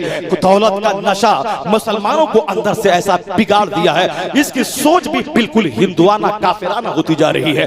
3 करोड़ की शादी, 4 करोड़ की शादी, ताकि पूरे शहर में कोई ऐसी शादी न रचा हो जैसी मैं रचाया हो। मैं कहता हूं सरकारे दो जहां की सीरत और सुन्नत की बात करने वाला हुजूर से बड़ा कौन है? हुजूर की बेटी फातिमा से बड़ी किसकी बेटी है? मौला अली से कौन बड़ा है? हसनैन से बड़ा कौन है? फातिमा ज़हरा की शादी पुराने कपड़े में मुस्तफा कर दे, मस्जिद नबी में चंद असहाब के सामने खुतबा पढ़ के निकाह कर दे, अपनी बेटी को अली के निकाह में दे दे। शाम के वक्त में खानदान की एक खातून के जरिया अपनी बेटी फातिमा को मौला अली के हुजरे में पहुंचा दे। यह है सैयदतो निसाए अहली जन्ना, जन्नती औरतों की मलका की शादी। हुजूर तो कहते 1,40,000 सहाबा मेरे मक्का मदीना में है, नबी की बेटी की शादी है, सारे सहाबा आ जाओ, ये सारे लोग आ जाएं, मक्का के आ जाओ, मदीना के लोग आ जाएं। ए जिब्राइल मेरे 1,00,000 सहाबी कलमा पढ़ने वाले मेरी बेटी की शादी में शरीक हो जाएं। आसमान से ले आओ जन्नत से खाना और जन्नत से ले आओ सोने का ताज, ताकि मेरा दामाद अली के सर पे रखा जाए। हुजूर के लिए कोई भारी बात नहीं थी। मक्का मदीना और जहां तक इस्लाम फैला है वहां तक के सारे कलमा पढ़ने वाले अपने बेटों को मुस्तफा बुला लेते। नबी बमन बाप के मुकाबले में होता है और इन सारे बेटों को बुला लेते, आओ मेरे कलमा पढ़ने वाले। ये सब उम्मती मानवी बेटों की सूरत में होते हैं और नबी बाप की तरह होते हैं। तब वो कहता आओ मेरे तुम्हारे पैगंबर की बेटी की शादी है, मेरे सारे मुरीदों, मेरे सारे कलमा पढ़ने वाले सहाबियों आ जाओ। जिब्राइल आओ जन्नत से जन्नत ताज ले आओ, अली के सर पे रख दो और जन्नत का खाना ले आओ, सबको खिला दो। नहीं, कायनात के मालिक को मुख्तार ने अपनी शादी की, सत्तू चंद लोगों को वलीमे में खिला दिया। हुजूर ने अपनी शादी की, चंद असहाब को वलीमा में हुजूर खिला दिया। सबसे बड़ा वलीमा था मुस्तफा का। ज़ैनब बिन्ते जहश से निकाह करने के बाद उम्मुल मोमिनीन से जब आपने निकाह फरमाया, उसी में रोटी और गोश्त आपने खिलाया था। वो सबको नहीं बल्कि आपने चंद असहाब को खिलाया था। और फातिमा ज़हरा की शादी में ना किसी नए जोड़े का एहतमाम है, ना साहब अब लोगों के खाने का कोई एहतमाम है। निकाह हुआ, अली के अक़द में डाल दिया गया और अपनी आपकी बेटी फातिमा अली के हुजरे में दाखिल हो गई। अगर हुजूर ऐसा कर देते, लाखों असहाब को खिला देते, मैं भी आज 2 घंटे की तकरीर के बाद भीख मांगता। तकरीर का नजराना ये तो साहब स्कूल की फीस में चला गया, राशन की दुकान में, लेकिन 4 बेटी मेरी जवान हो गई, वो बेटी सारी मौलमात हो गई। अब सारी बेटियों की शादी का मसला है, पैसा दे दीजिए। लोग क्या कहेंगे? मौलाना की तकरीर से जो दिल में असर आया था, ये हाथ फैलाया, अब सारी इज्जतों का पानी नीचे उतर गया। लोग भीख मांगते कि सरकार की सुन्नत है, अस्ताना जरूरी है, जेवर देना फर्ज है, कपड़ा देना फर्ज है। यानी मुसलमान ने पेचीदगी में पढ़कर अपनी जिंदगी को तबाह कर दिया। इनकी सोच मोहल्ले के काफिरों जैसी, इनकी सोच दुनियादारों जैसी। पेचीदगी, मकान पे मकान, सोफा पे सोफा, शादी में 3 करोड़ की शादी, सबको हम खिलाएं, सबको करें। हुजूर ने सादगी का नमूना बनाकर कयामत तक के गुलामों को जीने का हौसला दिया, ताकि जब वो सिंपल ढंग से गुर्बत में शादी करे, ऐसा से कमतरी का शिकार ना हो कि मैं कैसे जीऊं शरीयत के मुताबिक। वो अपने पैगंबर की जिंदगी को देख ले, गुर्बत में जीने का हौसला मिल जाएगा। सरकारे दो जहां ने यह नमूना पेश किया है, लेकिन हमने आज काफिरों की तरह सोचना शुरू किया और नतीजे में मकरूज हो गए हम। कमर टूट गई हमारी, चेहरे का हुस्न खत्म हो गया, कर्ज के बोझ में दब गए हम, सारा घर परेशान हो गया। एक ही फार्मूला है नबी का, इस पेचीदगी को कोई दूसरी फिलॉसफी दूर न कर पाएगी। जो सारे लोग पेचीदगी में मुलविस हैं, खान पान की, पोटी को बदलने की, गाड़ी की और इज्जत बचाने की फिक्र है। हजरत तकरीर करना आसान है, इज्जत बचाना मुश्किल है। समाज में इज्जत कैसे बचेगी, समाज में इज्जत कैसे बचेगी, बोलना बड़ा आसान है। बेंगलोर का एक सेठ मेमन बोल रहा था, हजरत क्या करे, इज्जत बचाना बहुत मुश्किल है। मुश्किल तो है ही, जिस समाज में तुम जी रहा है। तेरा एक मेमन भाई बेटी की शादी में 5 करोड़ खर्च किया है और तुम भी उससे मुकाबला चाह रहा है, तेरे पास है नहीं, इज्जत तो बचानी मुश्किल तो हो ही जाएगी। तू तो भीख मांगेगा और ऐसे ही तड़प तड़प के मर ही जाएगा। सुन, मुस्तफा कहते हैं अल बज़ाज़तु मिनल ईमान, सादगी ईमान का हिस्सा है। खान पान में सादगी, रहन सहन में सादगी, मकान की तामीर में सादगी, गाड़ी की खरीदारी में सादगी, बेटी की शादी में सादगी, बेटे की शादी में सादगी, वलीमे में सादगी, ज़ियाफत में सादगी, खतना अकीका में सादगी, मंगनी में सादगी, तीजा 40वां बरसी चहल्लुम में सादगी। सादगी मुस्तफा के फार्मूले को अपना ले, फिर ना बोलेगा इज्जत बचाना मुश्किल है, या बोलेगा life is very easy, life is very simple, जिंदगी गुजारना आसान है। ना बोलेगा कि जिंदगी मुश्किल है या बोलेगा जिंदगी गुजारना आसान है। खिलाफे पैगंबर कसे रह गुज़ीर कि हर किस बमंजिल न खहात रसीद। सुनिए गौर से, मेरा वो मैटर छूट जाएगा। कुरान करीम में एक सूरत का नाम है सूरह ज़ुखरुफ। ज़ुखरुफ के माने होते हैं आराइश, यानी घर को आज आदमी मॉल बनाना चाहता है। बर्तन की जरूरत है 5 गिलास की, 50 गिलास है। जरूरत है 10 प्लेट की, 50 प्लेटें हैं। जरूरत है साहब 10 कुर्सी की, 100 कुर्सियां लगी हुई हैं। अब मुकाबला है। घर लगता है कि मॉल बन गया है, घर लगता है कि शॉपिंग कॉम्प्लेक्स बना दिया गया है। अब जरा आराइश, आराइश उसी को बोला जाता है, यानी लिबास। और साहब वो पर्दा है तो वो गद्दा है तो सोफा है, वो दरवाजा है और साहब कारपेट है, कालीन है, मार्बल है, इटालियन मार्बल। ये मार्बल तो भारत का गरीब लगाता है। अब ये इटालियन मार्बल है, कीमती मार्बल जो पूरे बरेली शहर में कोई नहीं लगाया है। या मेरे बाथरूम में जब लगेगा तब बोलेगा हाँ हम मौलाना का जो बाथरूम है, यह बाथरूम साहब इटालियन मार्बल से सजा हुआ है। आराइश, डेकोरेशन। आप ऐसे ऐसे लोगों के घर में जाए तो देख के दंग रह जाए। अब हम जो तमन्ना करने लगे कि मेरा मुरीद जो राजस्थान का, मेरा अकीदतमंद जो मेरी अटैची होकर के स्टेज तक मुझको ले गया, अब हम बोले ये स्टेज में ढोल स्टेज तक होने वाला यह सेठ मेरा हाथ चूम रहा है, मेरी पेशानी चूम रहा है। इनके घर में ऐसा है कि घर का सारा सामान कई करोड़ का होगा। अब हम हमारी इज्जत कर रहा है, मेरी पेशानी को चूम रहा है। मेरा साहब क्या है कि बिस्तर मेरे लिए झाड़ रहा है, एटीसी को ले जा रहा है। हम कहे कि ये मेरे गुलाम की तरह है। हमारे मकान में साहब पूरी बिल्डिंग की कीमत उतनी ना होगी जितने इसके सोफा गद्दा की कीमत है। तो हम मर न जाएंगे तो क्या करेंगे? उस वक्त ये ना देखा जाएगा कि ये अरबपति सेठ एटीसी क्यों पकड़ा, अरबपति सेठ के मकान में क्या क्या आराइश है। यह देखा जाएगा ये एक बिहारी की एटीसी क्यों पकड़ा, यह मेरी पेशानी को क्यों बोसा दिया, यह मेरे हाथ को क्यों चूमा। अब वह राजस्थान का सेठ बोलेगा ना मुझको मतलब है कि तू बिहार का है कि उत्तर प्रदेश का है, तू रजा के खानदान का है या रजा की बात बोलने वाला बिहार का कोई देहाती मौलवी है। हमको उससे कोई बहस नहीं। मैं तेरे मकान को देखा नहीं, तेरी गाड़ी को देखा नहीं, और हमको देखना भी नहीं है कि तेरे छप्पर पे घास है या नहीं, तेरे पास 70,000 की बाइक है या नहीं। मैंने तो सिर्फ ये देखा है कि तू बिहार से चल के यहाँ मुस्तफा का पैगाम पहुंचाने आया है, तू नबी का नाई बन के आया है। मुझको ना मकान से मतलब है ना गाड़ी से मतलब है, निस्बत मुस्तफा से कि तू मुस्तफा की बात बोलने आया है। इज्जत इसी में है कि मुस्तफा की बात बोलने आया है, वरना मकान दुकान की तो हद ही नहीं है। सुनिए गौर से, अल्लाह क्या फरमाता है? अल्लाह फरमाता है वलौला अयकुन अन्नासु मिल्लतन वाहिदा, अगर ये ना होता कि सारे लोग एक मिल्लत के हो जाते, अगर ये ना होता वलौला अयकुन अन्नासु मिल्लतन वाहिदा, अगर ये ना होता कि सारे लोग एक गिरोह में हो जाते।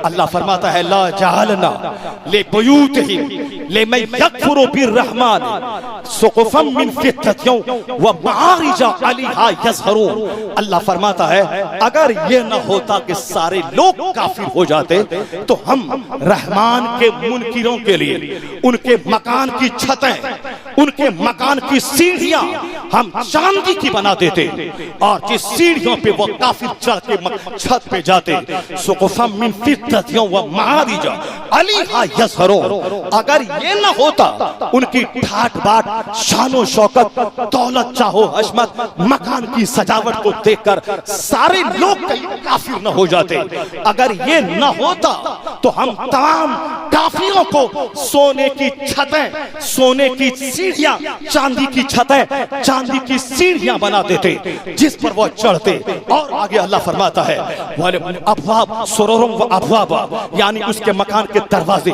उनके मकान के तख्त, ये सब हम चांदी के बना देते। अलैहा यत्तक़ून, जिस पर वो टेक लगाते, यानी उसके मकान के तख्त, उसके मकान का फर्नीचर, उसके मकान के दरवाजे हम सब चांदी के बना देते जिस पर टेक लगाते। वह ज़ुख़रुफ़ा, इसके अलावा तरह तरह की आराइश से हम काफिरों को माला माल कर देते। सोने चांदी का तख्त अलग, दरवाजा अलग, सीढ़ी अलग, छत अलग, और तरह तरह की आराइश है, वज़ुख़रुफ़ा, तरह तरह की आराइश है। क्या मतलब? इस आयत करीमा को अगर तू पढ़ लेगा, कभी सालिमों और बागियों और कुफार और मुशरिकीन की दुनियावी दौलतों को देख के तेरे दिल में कभी मलाल नहीं आएगा। आखिरी बात हुजूर ने कह, आखिरी बात अल्लाह ने कह दी, इससे आगे कोई बात हो ही नहीं सकती है। अल्लाह ने फरमाया अगर ये ना होता कि दुनिया के सारे लोग काफिर हो जाते तो उनके मकान की छतें, मकान की सीढ़ियां, उनके मकान के दरवाजे, उनके मकान के तख्त, ये सब चांदी के बना देते, जिस पर वो चाहता, जिस पर वो टेक लगाता, और तरह तरह की आराइशें। और अल्लाह फरमाता है व इन कुल्लु लम्मा मताउल हयातुद दुनिया, ये सब जीती दुनिया की पूंजियां हैं, असबाब है। व अवल आखिरतु इन रब्बिका लिल मुत्तकीन, ए मोमिन ये दुनिया की चंद दिनों की कहानियां है। ये सोने चांदी का मकान जलजला का मामूली झटका इससे तबाह करेगा, कयामत आएगी ये तबाह हो जाएगा, आंधी तूफान में मकान गिर जाएगा, मकान रहेगा ये आदमी मर जाएगा। 100 साल पहले जो था आज नहीं है, आज जो जिंदा है 100 साल के बाद नहीं रहेगा। ये क्या है? मताउल हयाती दुनिया, ये जीती दुनिया की पूंजियां हैं, असबाब हैं। और अल्लाह फरमाता है वो आखिरत जो खरबों साल, बेगिनती साल, 50,000 साल का एक दिन, अल्लाह फरमाता है वल आखिरतो इंद रब्बिका लिल मुत्तकीन, आखिरत की सारी भलाइयां अल्लाह के नजदीक मुत्तकीन के लिए है। वो जन्नत में होगा कि सोने चांदी की ईंटों का मकान, मुश्क और कस्तूरी के कारे से ईंट जोड़ी गई होगी, हद्दे निगाह तक एक मोमिन की जन्नत, और सब जन्नत की जमीन हीरे और जवाहिरात की 70-70 हूरें, अगर वो हूरें झांके तो दुनिया के सारे लोग हुस्न को देख के बेहोश हो जाए, वो अगर थूके सातों समंदर का पानी मीठा हो जाए। वो 70-70 हूरें जन्नती के लिए है। यानी आखिरत की इज्जत, आखिरत की राहत, आखिरत की हूर, आखिरत के मकान पे मोमिन की नजर रहे, यही कुरान की सारी आयतें कह रही हैं। अब जहां तक सवाल है दुनिया में किसी का हाकिम बन जाना, दुनिया में किसी की हुकूमत का छिन जाना, ये कोई बहुत बड़ी बात नहीं है। सरकारे दो जहां जिस घोड़े पे सवार, सरकारे दो जहां जिस घोड़े पे थे, उस घोड़े से आगे एक सहाबी रसूल का घोड़ा चला गया, तो उस तीसरे सहाबी ने कहा अरे सरकार के घोड़े से तेरा घोड़ा आगे हो गया। उन सरकार कहते हैं मना मत करो, यह घोड़ा दुनिया है, इस दुनिया में जो आज आगे है कल पीछे होगा। मैदान बद्र में मुसलमानों को जबरदस्त फतह हुई, मैदान उहद में 70 सहाबा शहीद हो गए, सहाबा कराम को मायूसी हुई। अल्लाह फरमाता है तिलकल अय्याम नदाविलुहा बैनन नास, यह दुनिया के दिन है, यह दुनिया, ये बारियां है दुनिया की, हम इसको बदलते रहते हैं। कभी काफिर जीतेगा, कभी मुसलमान जीतेगा, कभी काफिर के पास हुकूमत आएगी, कभी मुसलमान के पास आएगी। उसको देख जीतने के बाद मगरूर मत बनना, हारने के बाद दिले शिकस्ता मत रखना। यह हार जीत दुनिया है, यह घोड़ा का आगे बढ़ना पीछे होना दुनिया है।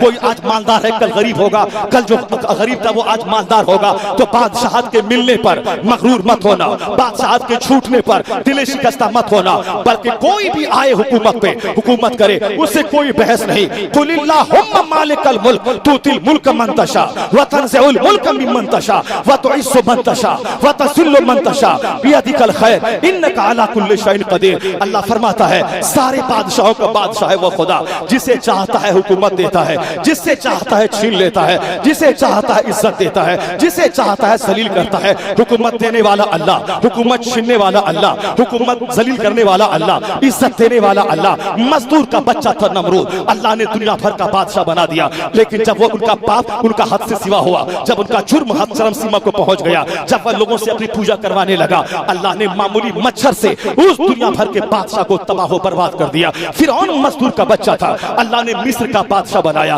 5 साल, 6 साल, 10 साल, 20 साल, 50 साल नहीं, हिंदुस्तान की आजादी के 70 साल, 70 साल में 25 राजा बदल गए। अकेले औरंगजेब 50 साल तक भारत का शासक रहा। फिरौन 400 साल की लंबी उम्र मिली है, 400 साल की लंबी उम्र भी मिली, पूरे मिस्र की सत्ता भी मिली, लेकिन उसके दिमाग में कीड़ा काटा, वो लोगों से पूजा करवाने लगा, अपने अपने रब होने का ऐलान करने लगा, मूसा अलैहिस्सलाम के मारने के लिए उनका पीछा करने लगा। अल्लाह रब्बुल इज्जत ने 400 साल की लंबी छूट देकर जब पकड़ा है, पानी में फिरौन को डुबाया। फिरौन कहता रहा आमनतु अन्नहु ला इलाहा इल्लल्लज़ी आमनत बिही बनु इस्राईल, मैं ईमान लाया उस रब पर जिस पर बनी इस्राईल ईमान लाए। अल्लाह फरमाता अल आना वक़द असैत क़ब्लु व कुन्त मिनल मुफ़सिदीन, अभी तू ईमान लाता है, इससे पहले तू फसादी था, फलियौम नुनज्जीका बेबदनिका लितकूना लिमन खल्फका आया। आज मैं तेरा बदन बचाऊंगा ताकि आने वाले लोगों के लिए तेरी लाश इबरत बनी रहे। 3000 साल के बाद फिरौन की डेड बॉडी सूखी हड्डी की सूरत में मिस्र के मुर्दा अजायब घर में मौजूद है। अल्लाह हुकूमत देना जानता है तो पानी में तड़पा तड़पा के मारना भी जानता है। कारून भी मजदूर का बच्चा था, तौरेत का बेहतरीन कारी था, मूसा अलैहिस्सलाम का साथ देता था। लेकिन जब ज़कात के बारे में आया, ज़कात के बारे में कानून आया, फिर जब कारून का माल निकल गया बहुत सारा, उसको लालच पैदा हुआ, मूसा अलैहिस्सलाम पर इल्जाम लगा दिया। अल्लाह ने उसे जमीन में खजानों समेत धंसा दिया।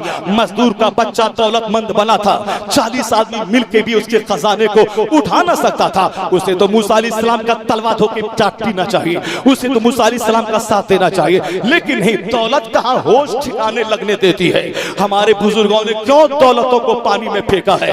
आला हजरत की सादगी पढ़े तो पढ़ते रह जाए, न किसी मस्जिद की इमामत की नौकरी की, न किसी मदरसे में तदरीसी की मुलाजमत की। अपने घर में 14 साल की उम्र तक बाप के पास पढ़े और उसके बाद अपने ही घर में 67 साल की उम्र तक अपने घर में बैठकर दीन की खिदमत की, किताबें छपवा कर मंदिर इस्लाम कायम करके, रजा जमा मस्जिद बना के, अपने गरीब मिस्किन दोस्तों की खिदमत करके, अपने ही घर में रहकर न किसी तकरीर को अपना मशगला बनाया कि आज बिहार में कल गुजरात में जाए और तकरीर से नजराने मिले। नहीं, तकरीरी सफर गिनती के 2-4 पूरी जिंदगी में, और पूरी जिंदगी घर में बैठकर मोहल्ला सौदागरान में अपने घर में बैठकर 1000 से ज्यादा किताबें लिखकर जो दीन का काम किया है। मामूली फिरनी है, मामूली एक चाय है, मामूली एक पान है, एक चपाती है, थोड़ी सी सब्जी है, इसी को खाकर ज़ुहद के साथ सुल्तानुज़ ज़ाहिदीन है अहमद रजा, न मस्जिद की इमामत की नौकरी की, न मदरसे में तदरीसी मुलाजमत की कहीं नहीं की। अपने घर में बैठकर अपने पैसों से किताबें छपवाकर मंदिर इस्लाम चलाकर जो दीन का काम किया है। अब इनाम क्या मिला? जो अपना जीवन मजहब के लिए समर्पित कर देगा, अल्लाह ताला उसके नाम को मिटने नहीं देगा। सदियां गुजरती जाएंगी, करोड़ों अकीदतमंद दुनिया में पैदा होता चला जाएगा। A man who dedicates his life for the sake of Allah, Allah gives him name, Allah gives him fame, Allah gives him popularity। दौलतों को हमारे बुजुर्गों ने इख्तियारी तौर पर दौलतें आ रही थी, लेकिन अपने तौर पर ताकि दौलत बड़े भाव को तबाह किया है, हमको ना तबाह कर दे। आज जो खानकाहों में चपकलस और लड़ाइयां हैं, सिर्फ सेठ अपना नजराना बंद कर दे तो फिर सारी जंगें, सारा मुकदमा खत्म हो जाएगा। ये लड़ाई इसीलिए है ताकि उस गद्दी के रखवाले हम बने और मेरे मुरीदों की तवज्जो मेरी तरफ हो जाए और नजराने मिलने लगे। दीन की खिदमत करना, कौन रात में जाग जाग कर 1000 रकत नमाज़ नफल पढ़ेगा? शर्त लगा दिया जाए, जो इस खानका की गद्दी नशी होगा वह 5 नमाजों के अलावा 50 रकत नमाज नफल रोजाना रात में पढ़ेगा, हर 3 दिन में खत्म कुरान करेगा, वह जौ की रोटी खाएगा। हर गद्दी नशी वसीयत कर दे, जो साहिबे सज्जादा होगा वह जौ की रोटी खाएगा और हर रात में 50-100 रकत नमाज नफल पढ़ेगा और हर रोज रोजा रखेगा जिन दिनों में रोजा रखना हराम है। उसके अलावा साइमुद्दहर होगा। कोई नहीं कहेगा तुम ही गद्दी ले लो, हम बनना नहीं है। सब ऐसे एक दूसरे को छोड़ देगा। लड़ाई है क्यों? ये चंद सिक्के की वजह से। सुन ले मेरा काम, आलिम का काम है मस्जिद में रहे, अल्लाह ने ये कहा, मेंबर पे रहे, अल्लाह ने ये कहा, दरसगाह में बैठे, अल्लाह ने ये कहा। पीर का ये काम है मुरीदों के सामने रहे, अल्लाह ने ये कहा, हुजूर ने ये कहा। सुबह शाम की तरबियती मजलिस है, मुरीदों से बोले अगर तेरे घर में नमाजी लोग न बने मैं नहीं जाऊंगा, तेरे घर से टीवी ना हटी मैं कदम नहीं रखूंगा, अगर तेरे घर में अगर हराम कारोबार बंद न हुआ मैं नहीं जाऊंगा। पीर का काम है दीन का काम करना, आलिम का काम है वो अपने अस्तर से का काम करना। यहाँ साहब इसका नजरिया ही बदल गया। अब है कि बस इसका गति नसीब हो, उसका गति नसीब हो जाए और चंद सिक्के कमाता रहे। दूसरा करे, बिहार का कोई जाहिल गति नशी करे, कर्नाटक का जाहिल गति नशी करे, बंबई का जाहिल गति नशी करे, मगर रजा का शहजादा ऐसा नहीं करेगा। इस खानकाह से दीन जिंदा हुआ है, इल्म का काम हुआ है, इसलिए यहाँ हर वक्त इसी को प्रायोरिटी दी जाए। यहाँ बच्चा आलिम बनेगा, बच्चा दीन का काम करेगा। दुनिया मिले ना मिले अपना पैसा लूटा के मजहब का काम किया जाएगा। सरकारी मुफ्ती आजम हिंद ने पूरी जिंदगी 91 साल की उम्र तक अपनी उसी सादगी के साथ गुजार दी। अगर वो चाहते तो आज से 50 साल पहले 1.5 करोड़ मुरीदों से 1 रुपया ही हर साल लेते। आज बरेली की सबसे बड़ी फैक्ट्री मुफ्ती आजम हिंद के पास होती, उनके सारे नवासी उसको बांट लेते। जरा गौर से सुनिए, मेरी बात छूट ना जाए। कारून को दौलत में तबाह किया, मूसा अलैहिस्सलाम पे इल्जाम लगाया, अल्लाह ने जमीन में धंसाया। कुफ्फारे कुरैश का सरदार था अबू जहल, जब सरकार की दुश्मनी पे आ गया, मैदान बद्र में 2 बच्चों के हाथ उसको मारा गया। ए मेरे भाई, हुकूमत के बनने बिगड़ने से क्यों मलाल खातिर होता है? इस अल्लाह हुकूमत देना भी जानता है, हुकूमत छीनना भी जानता है।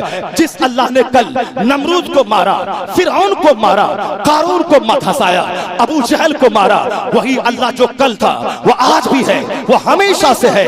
अगर आज का राजा मुसलमानों की आजादी छीनेगा, शरीयत पर हमला करेगा, हम बेबस हैं, हम बेसहारा हैं। जिस रब का कलमा हम पढ़ते हैं, जिस रब की बात बोलते हैं, हजारों पुतों का परस्तार जब खुदाए वाहिद के परस्तार को सताएगा तो खुदाए वाहिद मेरा रब मेरी हिमायत करेगा। वो मुझे काफिरों के हाथ का खिलौना नहीं बनाएगा। जब हमारी आजादी को छीनी जाएगी, इस्लाम पे हमला होगा, तो जो अल्लाह कल फिरौन को मारा है वो अल्लाह आज के जालिमों को भी मारेगा। और इस्लाम न कभी मीटा है न कयामत तक मीटेगा।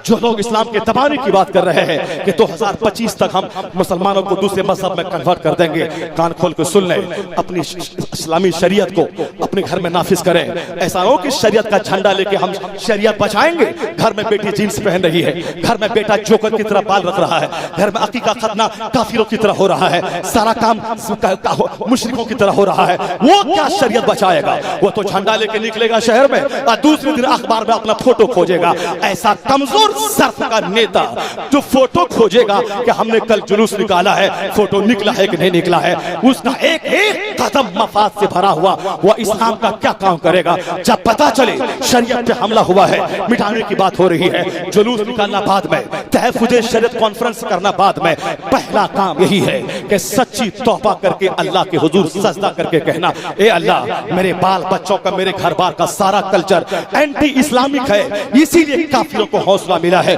इस्लाम मिटाने का। इलाही, अब मैं सच्ची तौबा करता हूँ। अब मेरे घर में अकीका हो या खतरा हो, मेरे घर का सारा माहौल मुस्तफा की शरीयत के मुताबिक होगा। ए अल्लाह, अब मैं अहद करता हूँ एक कदम इस शरीयत के खिलाफ न होगा। इधर तू सच्ची तौबा करेगा, उधर अल्लाह तेरी हैबत मुशरिकीन के दिल में डाल देगा। जो मिटाने की बात कर रहा है, शरीयत पे जब अमल तुम्हारा होगा तो उसका फायदा जब समाज में जाएगा, मुमकिन है कि इस्लाम का दुश्मन वो भी शरीयत मुहम्मदी को अपना कर मुस्तफा की गुलामी पे फख्र महसूस करने लगेगा। होना तो ये चाहिए था, ये सूखा झंडा अल्लाह के कानून से बगावत और शरीयत बचाने का झंडा, ये काम नहीं देगा, ये मिटेगा नहीं। अलबत्ता आने वाले 2040 के बाद देख लेना, हिंदुस्तान में आज 35 करोड़ कलमा पढ़ने वाला, इनकी आबादी आने वाले 2030-40 के बाद 50 करोड़ में बदलने वाली है। भारत का हर शहर होगा मुस्तफा के गुलामों का झंडा लहराएगा। अमेरिका से लेकर मलेशिया तक मुस्तफा की वह बात सच साबित होगी। ला यबका अला ज़हरिल अर्द बैतु मदयन वला वब्र इल्ला अदखलहुल्लाहु कलिमतल इस्लाम। रूए ज़मीन पर कोई कच्चा पक्का मकान नहीं बचेगा मगर वहां अल्लाह इस्लाम का कलमा दाखिल फरमा देगा। इस्लाम हक है, मुस्तफा हक है, अल्लाह का वादा सच है। वो दिन होकर रहेगा, मैं रहूं या न रहूं, तुम रहो या न रहो, हुजूर की बात सच साबित होगी। कच्चा पक्का घर दुनिया में कोई न बचेगा मगर अल्लाह इस्लाम का कलमा दाखिल फरमा देगा। इस्लाम का मुहाफिज अल्लाह है। हम तो सच्ची तौबा करें इन मुकद्दस रातों में और शरीयत पे अमल करने का अहद करें। मेरी बदअमली से अल्लाह का अजाब नाजिल होता है। मेरी खुश अकीदगी और हुस्न अमाल की वजह से अल्लाह ताला की रहमतें हमारी तरफ मुतवज्जह होती हैं। बेशुमार बातें इस खोपड़ी में हैं मगर मैं सारी बातों को समेट कर, चूंकि मेरा वक्त बहुत हो गया, 1.25 घंटे के करीब मेरी बात हो गई। मैंने जो कुछ कहा अपनी आपकी और हम अपनी भलाई की खातिर, अपने अहबाब अपने लोगों की भलाई की खातिर समझ लें कि इसी मुख्तसर से खिताब में बेशुमार बातें हैं। फिर इंशाअल्लाह अज़ीज़ जब कभी मौका मिला, वो जो चंद बातें फिक्री बातें थी, वो तब्दीली में से बसीरत वाली बातें, वो सारी बातें अभी हैं, उसको मैं टच करूंगा। अभी उसमें फिर और 2 घंटे लग जाएंगे, चूंकि एक बहुत बड़ा अपार और विशाल टॉपिक है वो, उसकी तरफ मैं जहां बढ़ा के फिर 2 घंटे लग जाएंगे। मुफ्ती सगीर अहमद रज़वी साहब मुबारकबाद कि मुफ्ती आजम हिंद की इस रिवायत को इस छोटे से इदारे मजहर इस्लाम देखने में तो लगता है कि मस्जिद बीबी जी में छोटा सा इदारा है, लेकिन शोहरतों के एतबार से हिंदुस्तान में कौन सा ऐसा आलिम होगा जो इस इदारे को न जानता होगा। बचपन में जब मैं पढ़ता था रज़ियात के हवाले से, जब अपने शेख के सामने सुबह शाम रात दिन मुफ्ती आजम हिंद की बातें सुनता था, मुफ्ती आजम हिंद मेरे मुफ्ती आजम हिंद मेरे मुफ्ती आजम हिंद, यानी कोई चर्चा ही नहीं था सिवाय इसके बुखारी शरीफ पढ़ाए तो मुफ्ती आजम हिंद, साहब शरह जमी पढ़ाए मुफ्ती आजम हिंद, मुल्ला हसन पढ़ाए मुफ्ती आजम हिंद, यही उठना बैठना मेरे शेख का था। 8 साल तक ही बरेली में पढ़े, मुफ्ती आजम हिंद से खिलाफत मिली, फिर सीधे बिहार के कटिहार गए, वहीं उन्होंने एक छोटा सा इदारा कायम करके बस मुफ्ती आजम हिंद पढ़ना बिछोना है, लोगों के दिलों को बदलते रहे और इल्म का चिराग रोशन करते रहे। उनकी महफिलों में बैठ बैठ कर मजहर इस्लाम कैसे कायम हुआ, मुफ्ती आजम हिंद ने क्यों कायम किया, मंजर इस्लाम से अलग नजदीक में, वो सारी बातें अपने शेख से हम लोग सुनते थे और जिसको सुना करते थे पढ़ने के जमाने में, ये शायद कभी सोचे ना होंगे कि मजहर इस्लाम के दस्तारबंदी के जलसे में अपने अहबाब के सामने हदीस कुरान का पैगाम नश्र करूंगा, फैलाऊंगा। अल्लाह तबारक व तआला जब फजल फरमाता है तो मुट्ठी भर मुसलमानों को दुनिया का हाकिम बना देता है, लेकिन जब अल्लाह नाराज होता है तो हुकूमतें छीन के काफिरों के हाथों जलील और रुस्वा होने के लिए धकेल देता है। तो अल्लाह ही इज्जत देने वाला है, अल्लाह ही मौत और जिंदगी देने वाला है, अल्लाह ही हुकूमत देने वाला है। हिकमत रही होगी तब हम इतनी बड़ी तादाद के बावजूद हम ताश के पत्तों की तरह बिखर गए। ये संभलने का मौका है। लोग कहते हैं हजरत वो ऐसा कर रहा है, वो ऐसा कर रहा है, कल क्या होगा। मैं कहता हूँ वो तो एक्टिव वफादार है, वो जिस तंजीम का लीडर है, वो जब कुछ नहीं था, एक मंदिर का पुजारी था, अपनी तंजीम को मजबूत कर रहा था। जब वो सत्ते में आ गया, वो भी अपनी तंजीम को मजबूती करने के लिए काम कर रहा है। क्या उम्मीद रखें कि साहब योगी जी आ जाए, हर मदरसे को सोने चांदी में तब्दील कर दें, वो मस्जिदों में कालीन बिछा दें, वो साहब मदरसा कायम कर दें, वो साहब क्या है कि हम मुसलमानों को साहब सारे मदरसों को वो ले ले, हमारी तनख्वाह 2 लाख कर दे, हम ये उम्मीद करेंगे उससे? क्या नहीं। वो जिस तंजीम के हैं उस तंजीम का वो काम कर रहा है, तो उसको देख के बकवास मत कर, बल्कि तू भी मजबूती पैदा कर। जब वो अपनी तंजीम का वफादार है, हाथ में हुकूमत न थी तो भी तंजीम का काम करता था, और लगाम आ गई हुकूमत की तो भी तंजीम को मजबूत करने के लिए काम कर रहा है। हुकूमत ने उसको तंजीम से हटाया नहीं, तो तू गरीब रहे तो भी मसलक के आला हजरत का काम कर, और जब तू डीएम बन के सत्ता में चले जा तो भी मसलक के रजा का काम कर, उसको देख के सबक हासिल कर। जिस दिन मसलक के रजा की खिदमत का जुनून छा जाएगा, उस दिन सारा हिंदुस्तान तुम्हारा है, अमेरिका से लेके ऑस्ट्रेलिया तक सारा मुल्क तुम्हारा है। वह जुनून चाहने की जरूरत है, दूसरों को देख के ताली बजाना नहीं, दूसरों को देखकर इबरत हासिल करने की जरूरत है। अल्लाह तबारक व तआला हमको और आपको, हिंदुस्तान के सारे मुसलमानों को शरीयत मुतहरा पे अमल करने की तौफीक अता फरमाए। जरा एक बार जोर से कह दीजिए इस बड़ी रात में आमीन। अल्लाह ताला हम सबों को सरकार की सच्ची गुलामी की तौफीक अता फरमाए। अल्लाह ताला हम सबों के सारे गुनाहों को माफ फरमाए। अल्लाह ताला जिंदगी की आखिरी सांस तक मसलक आला हजरत पे इस्तिकामत नसीब फरमाए। अल्लाह ताला तमाम गुमराही बदअकीदगी से महफूज फरमाए।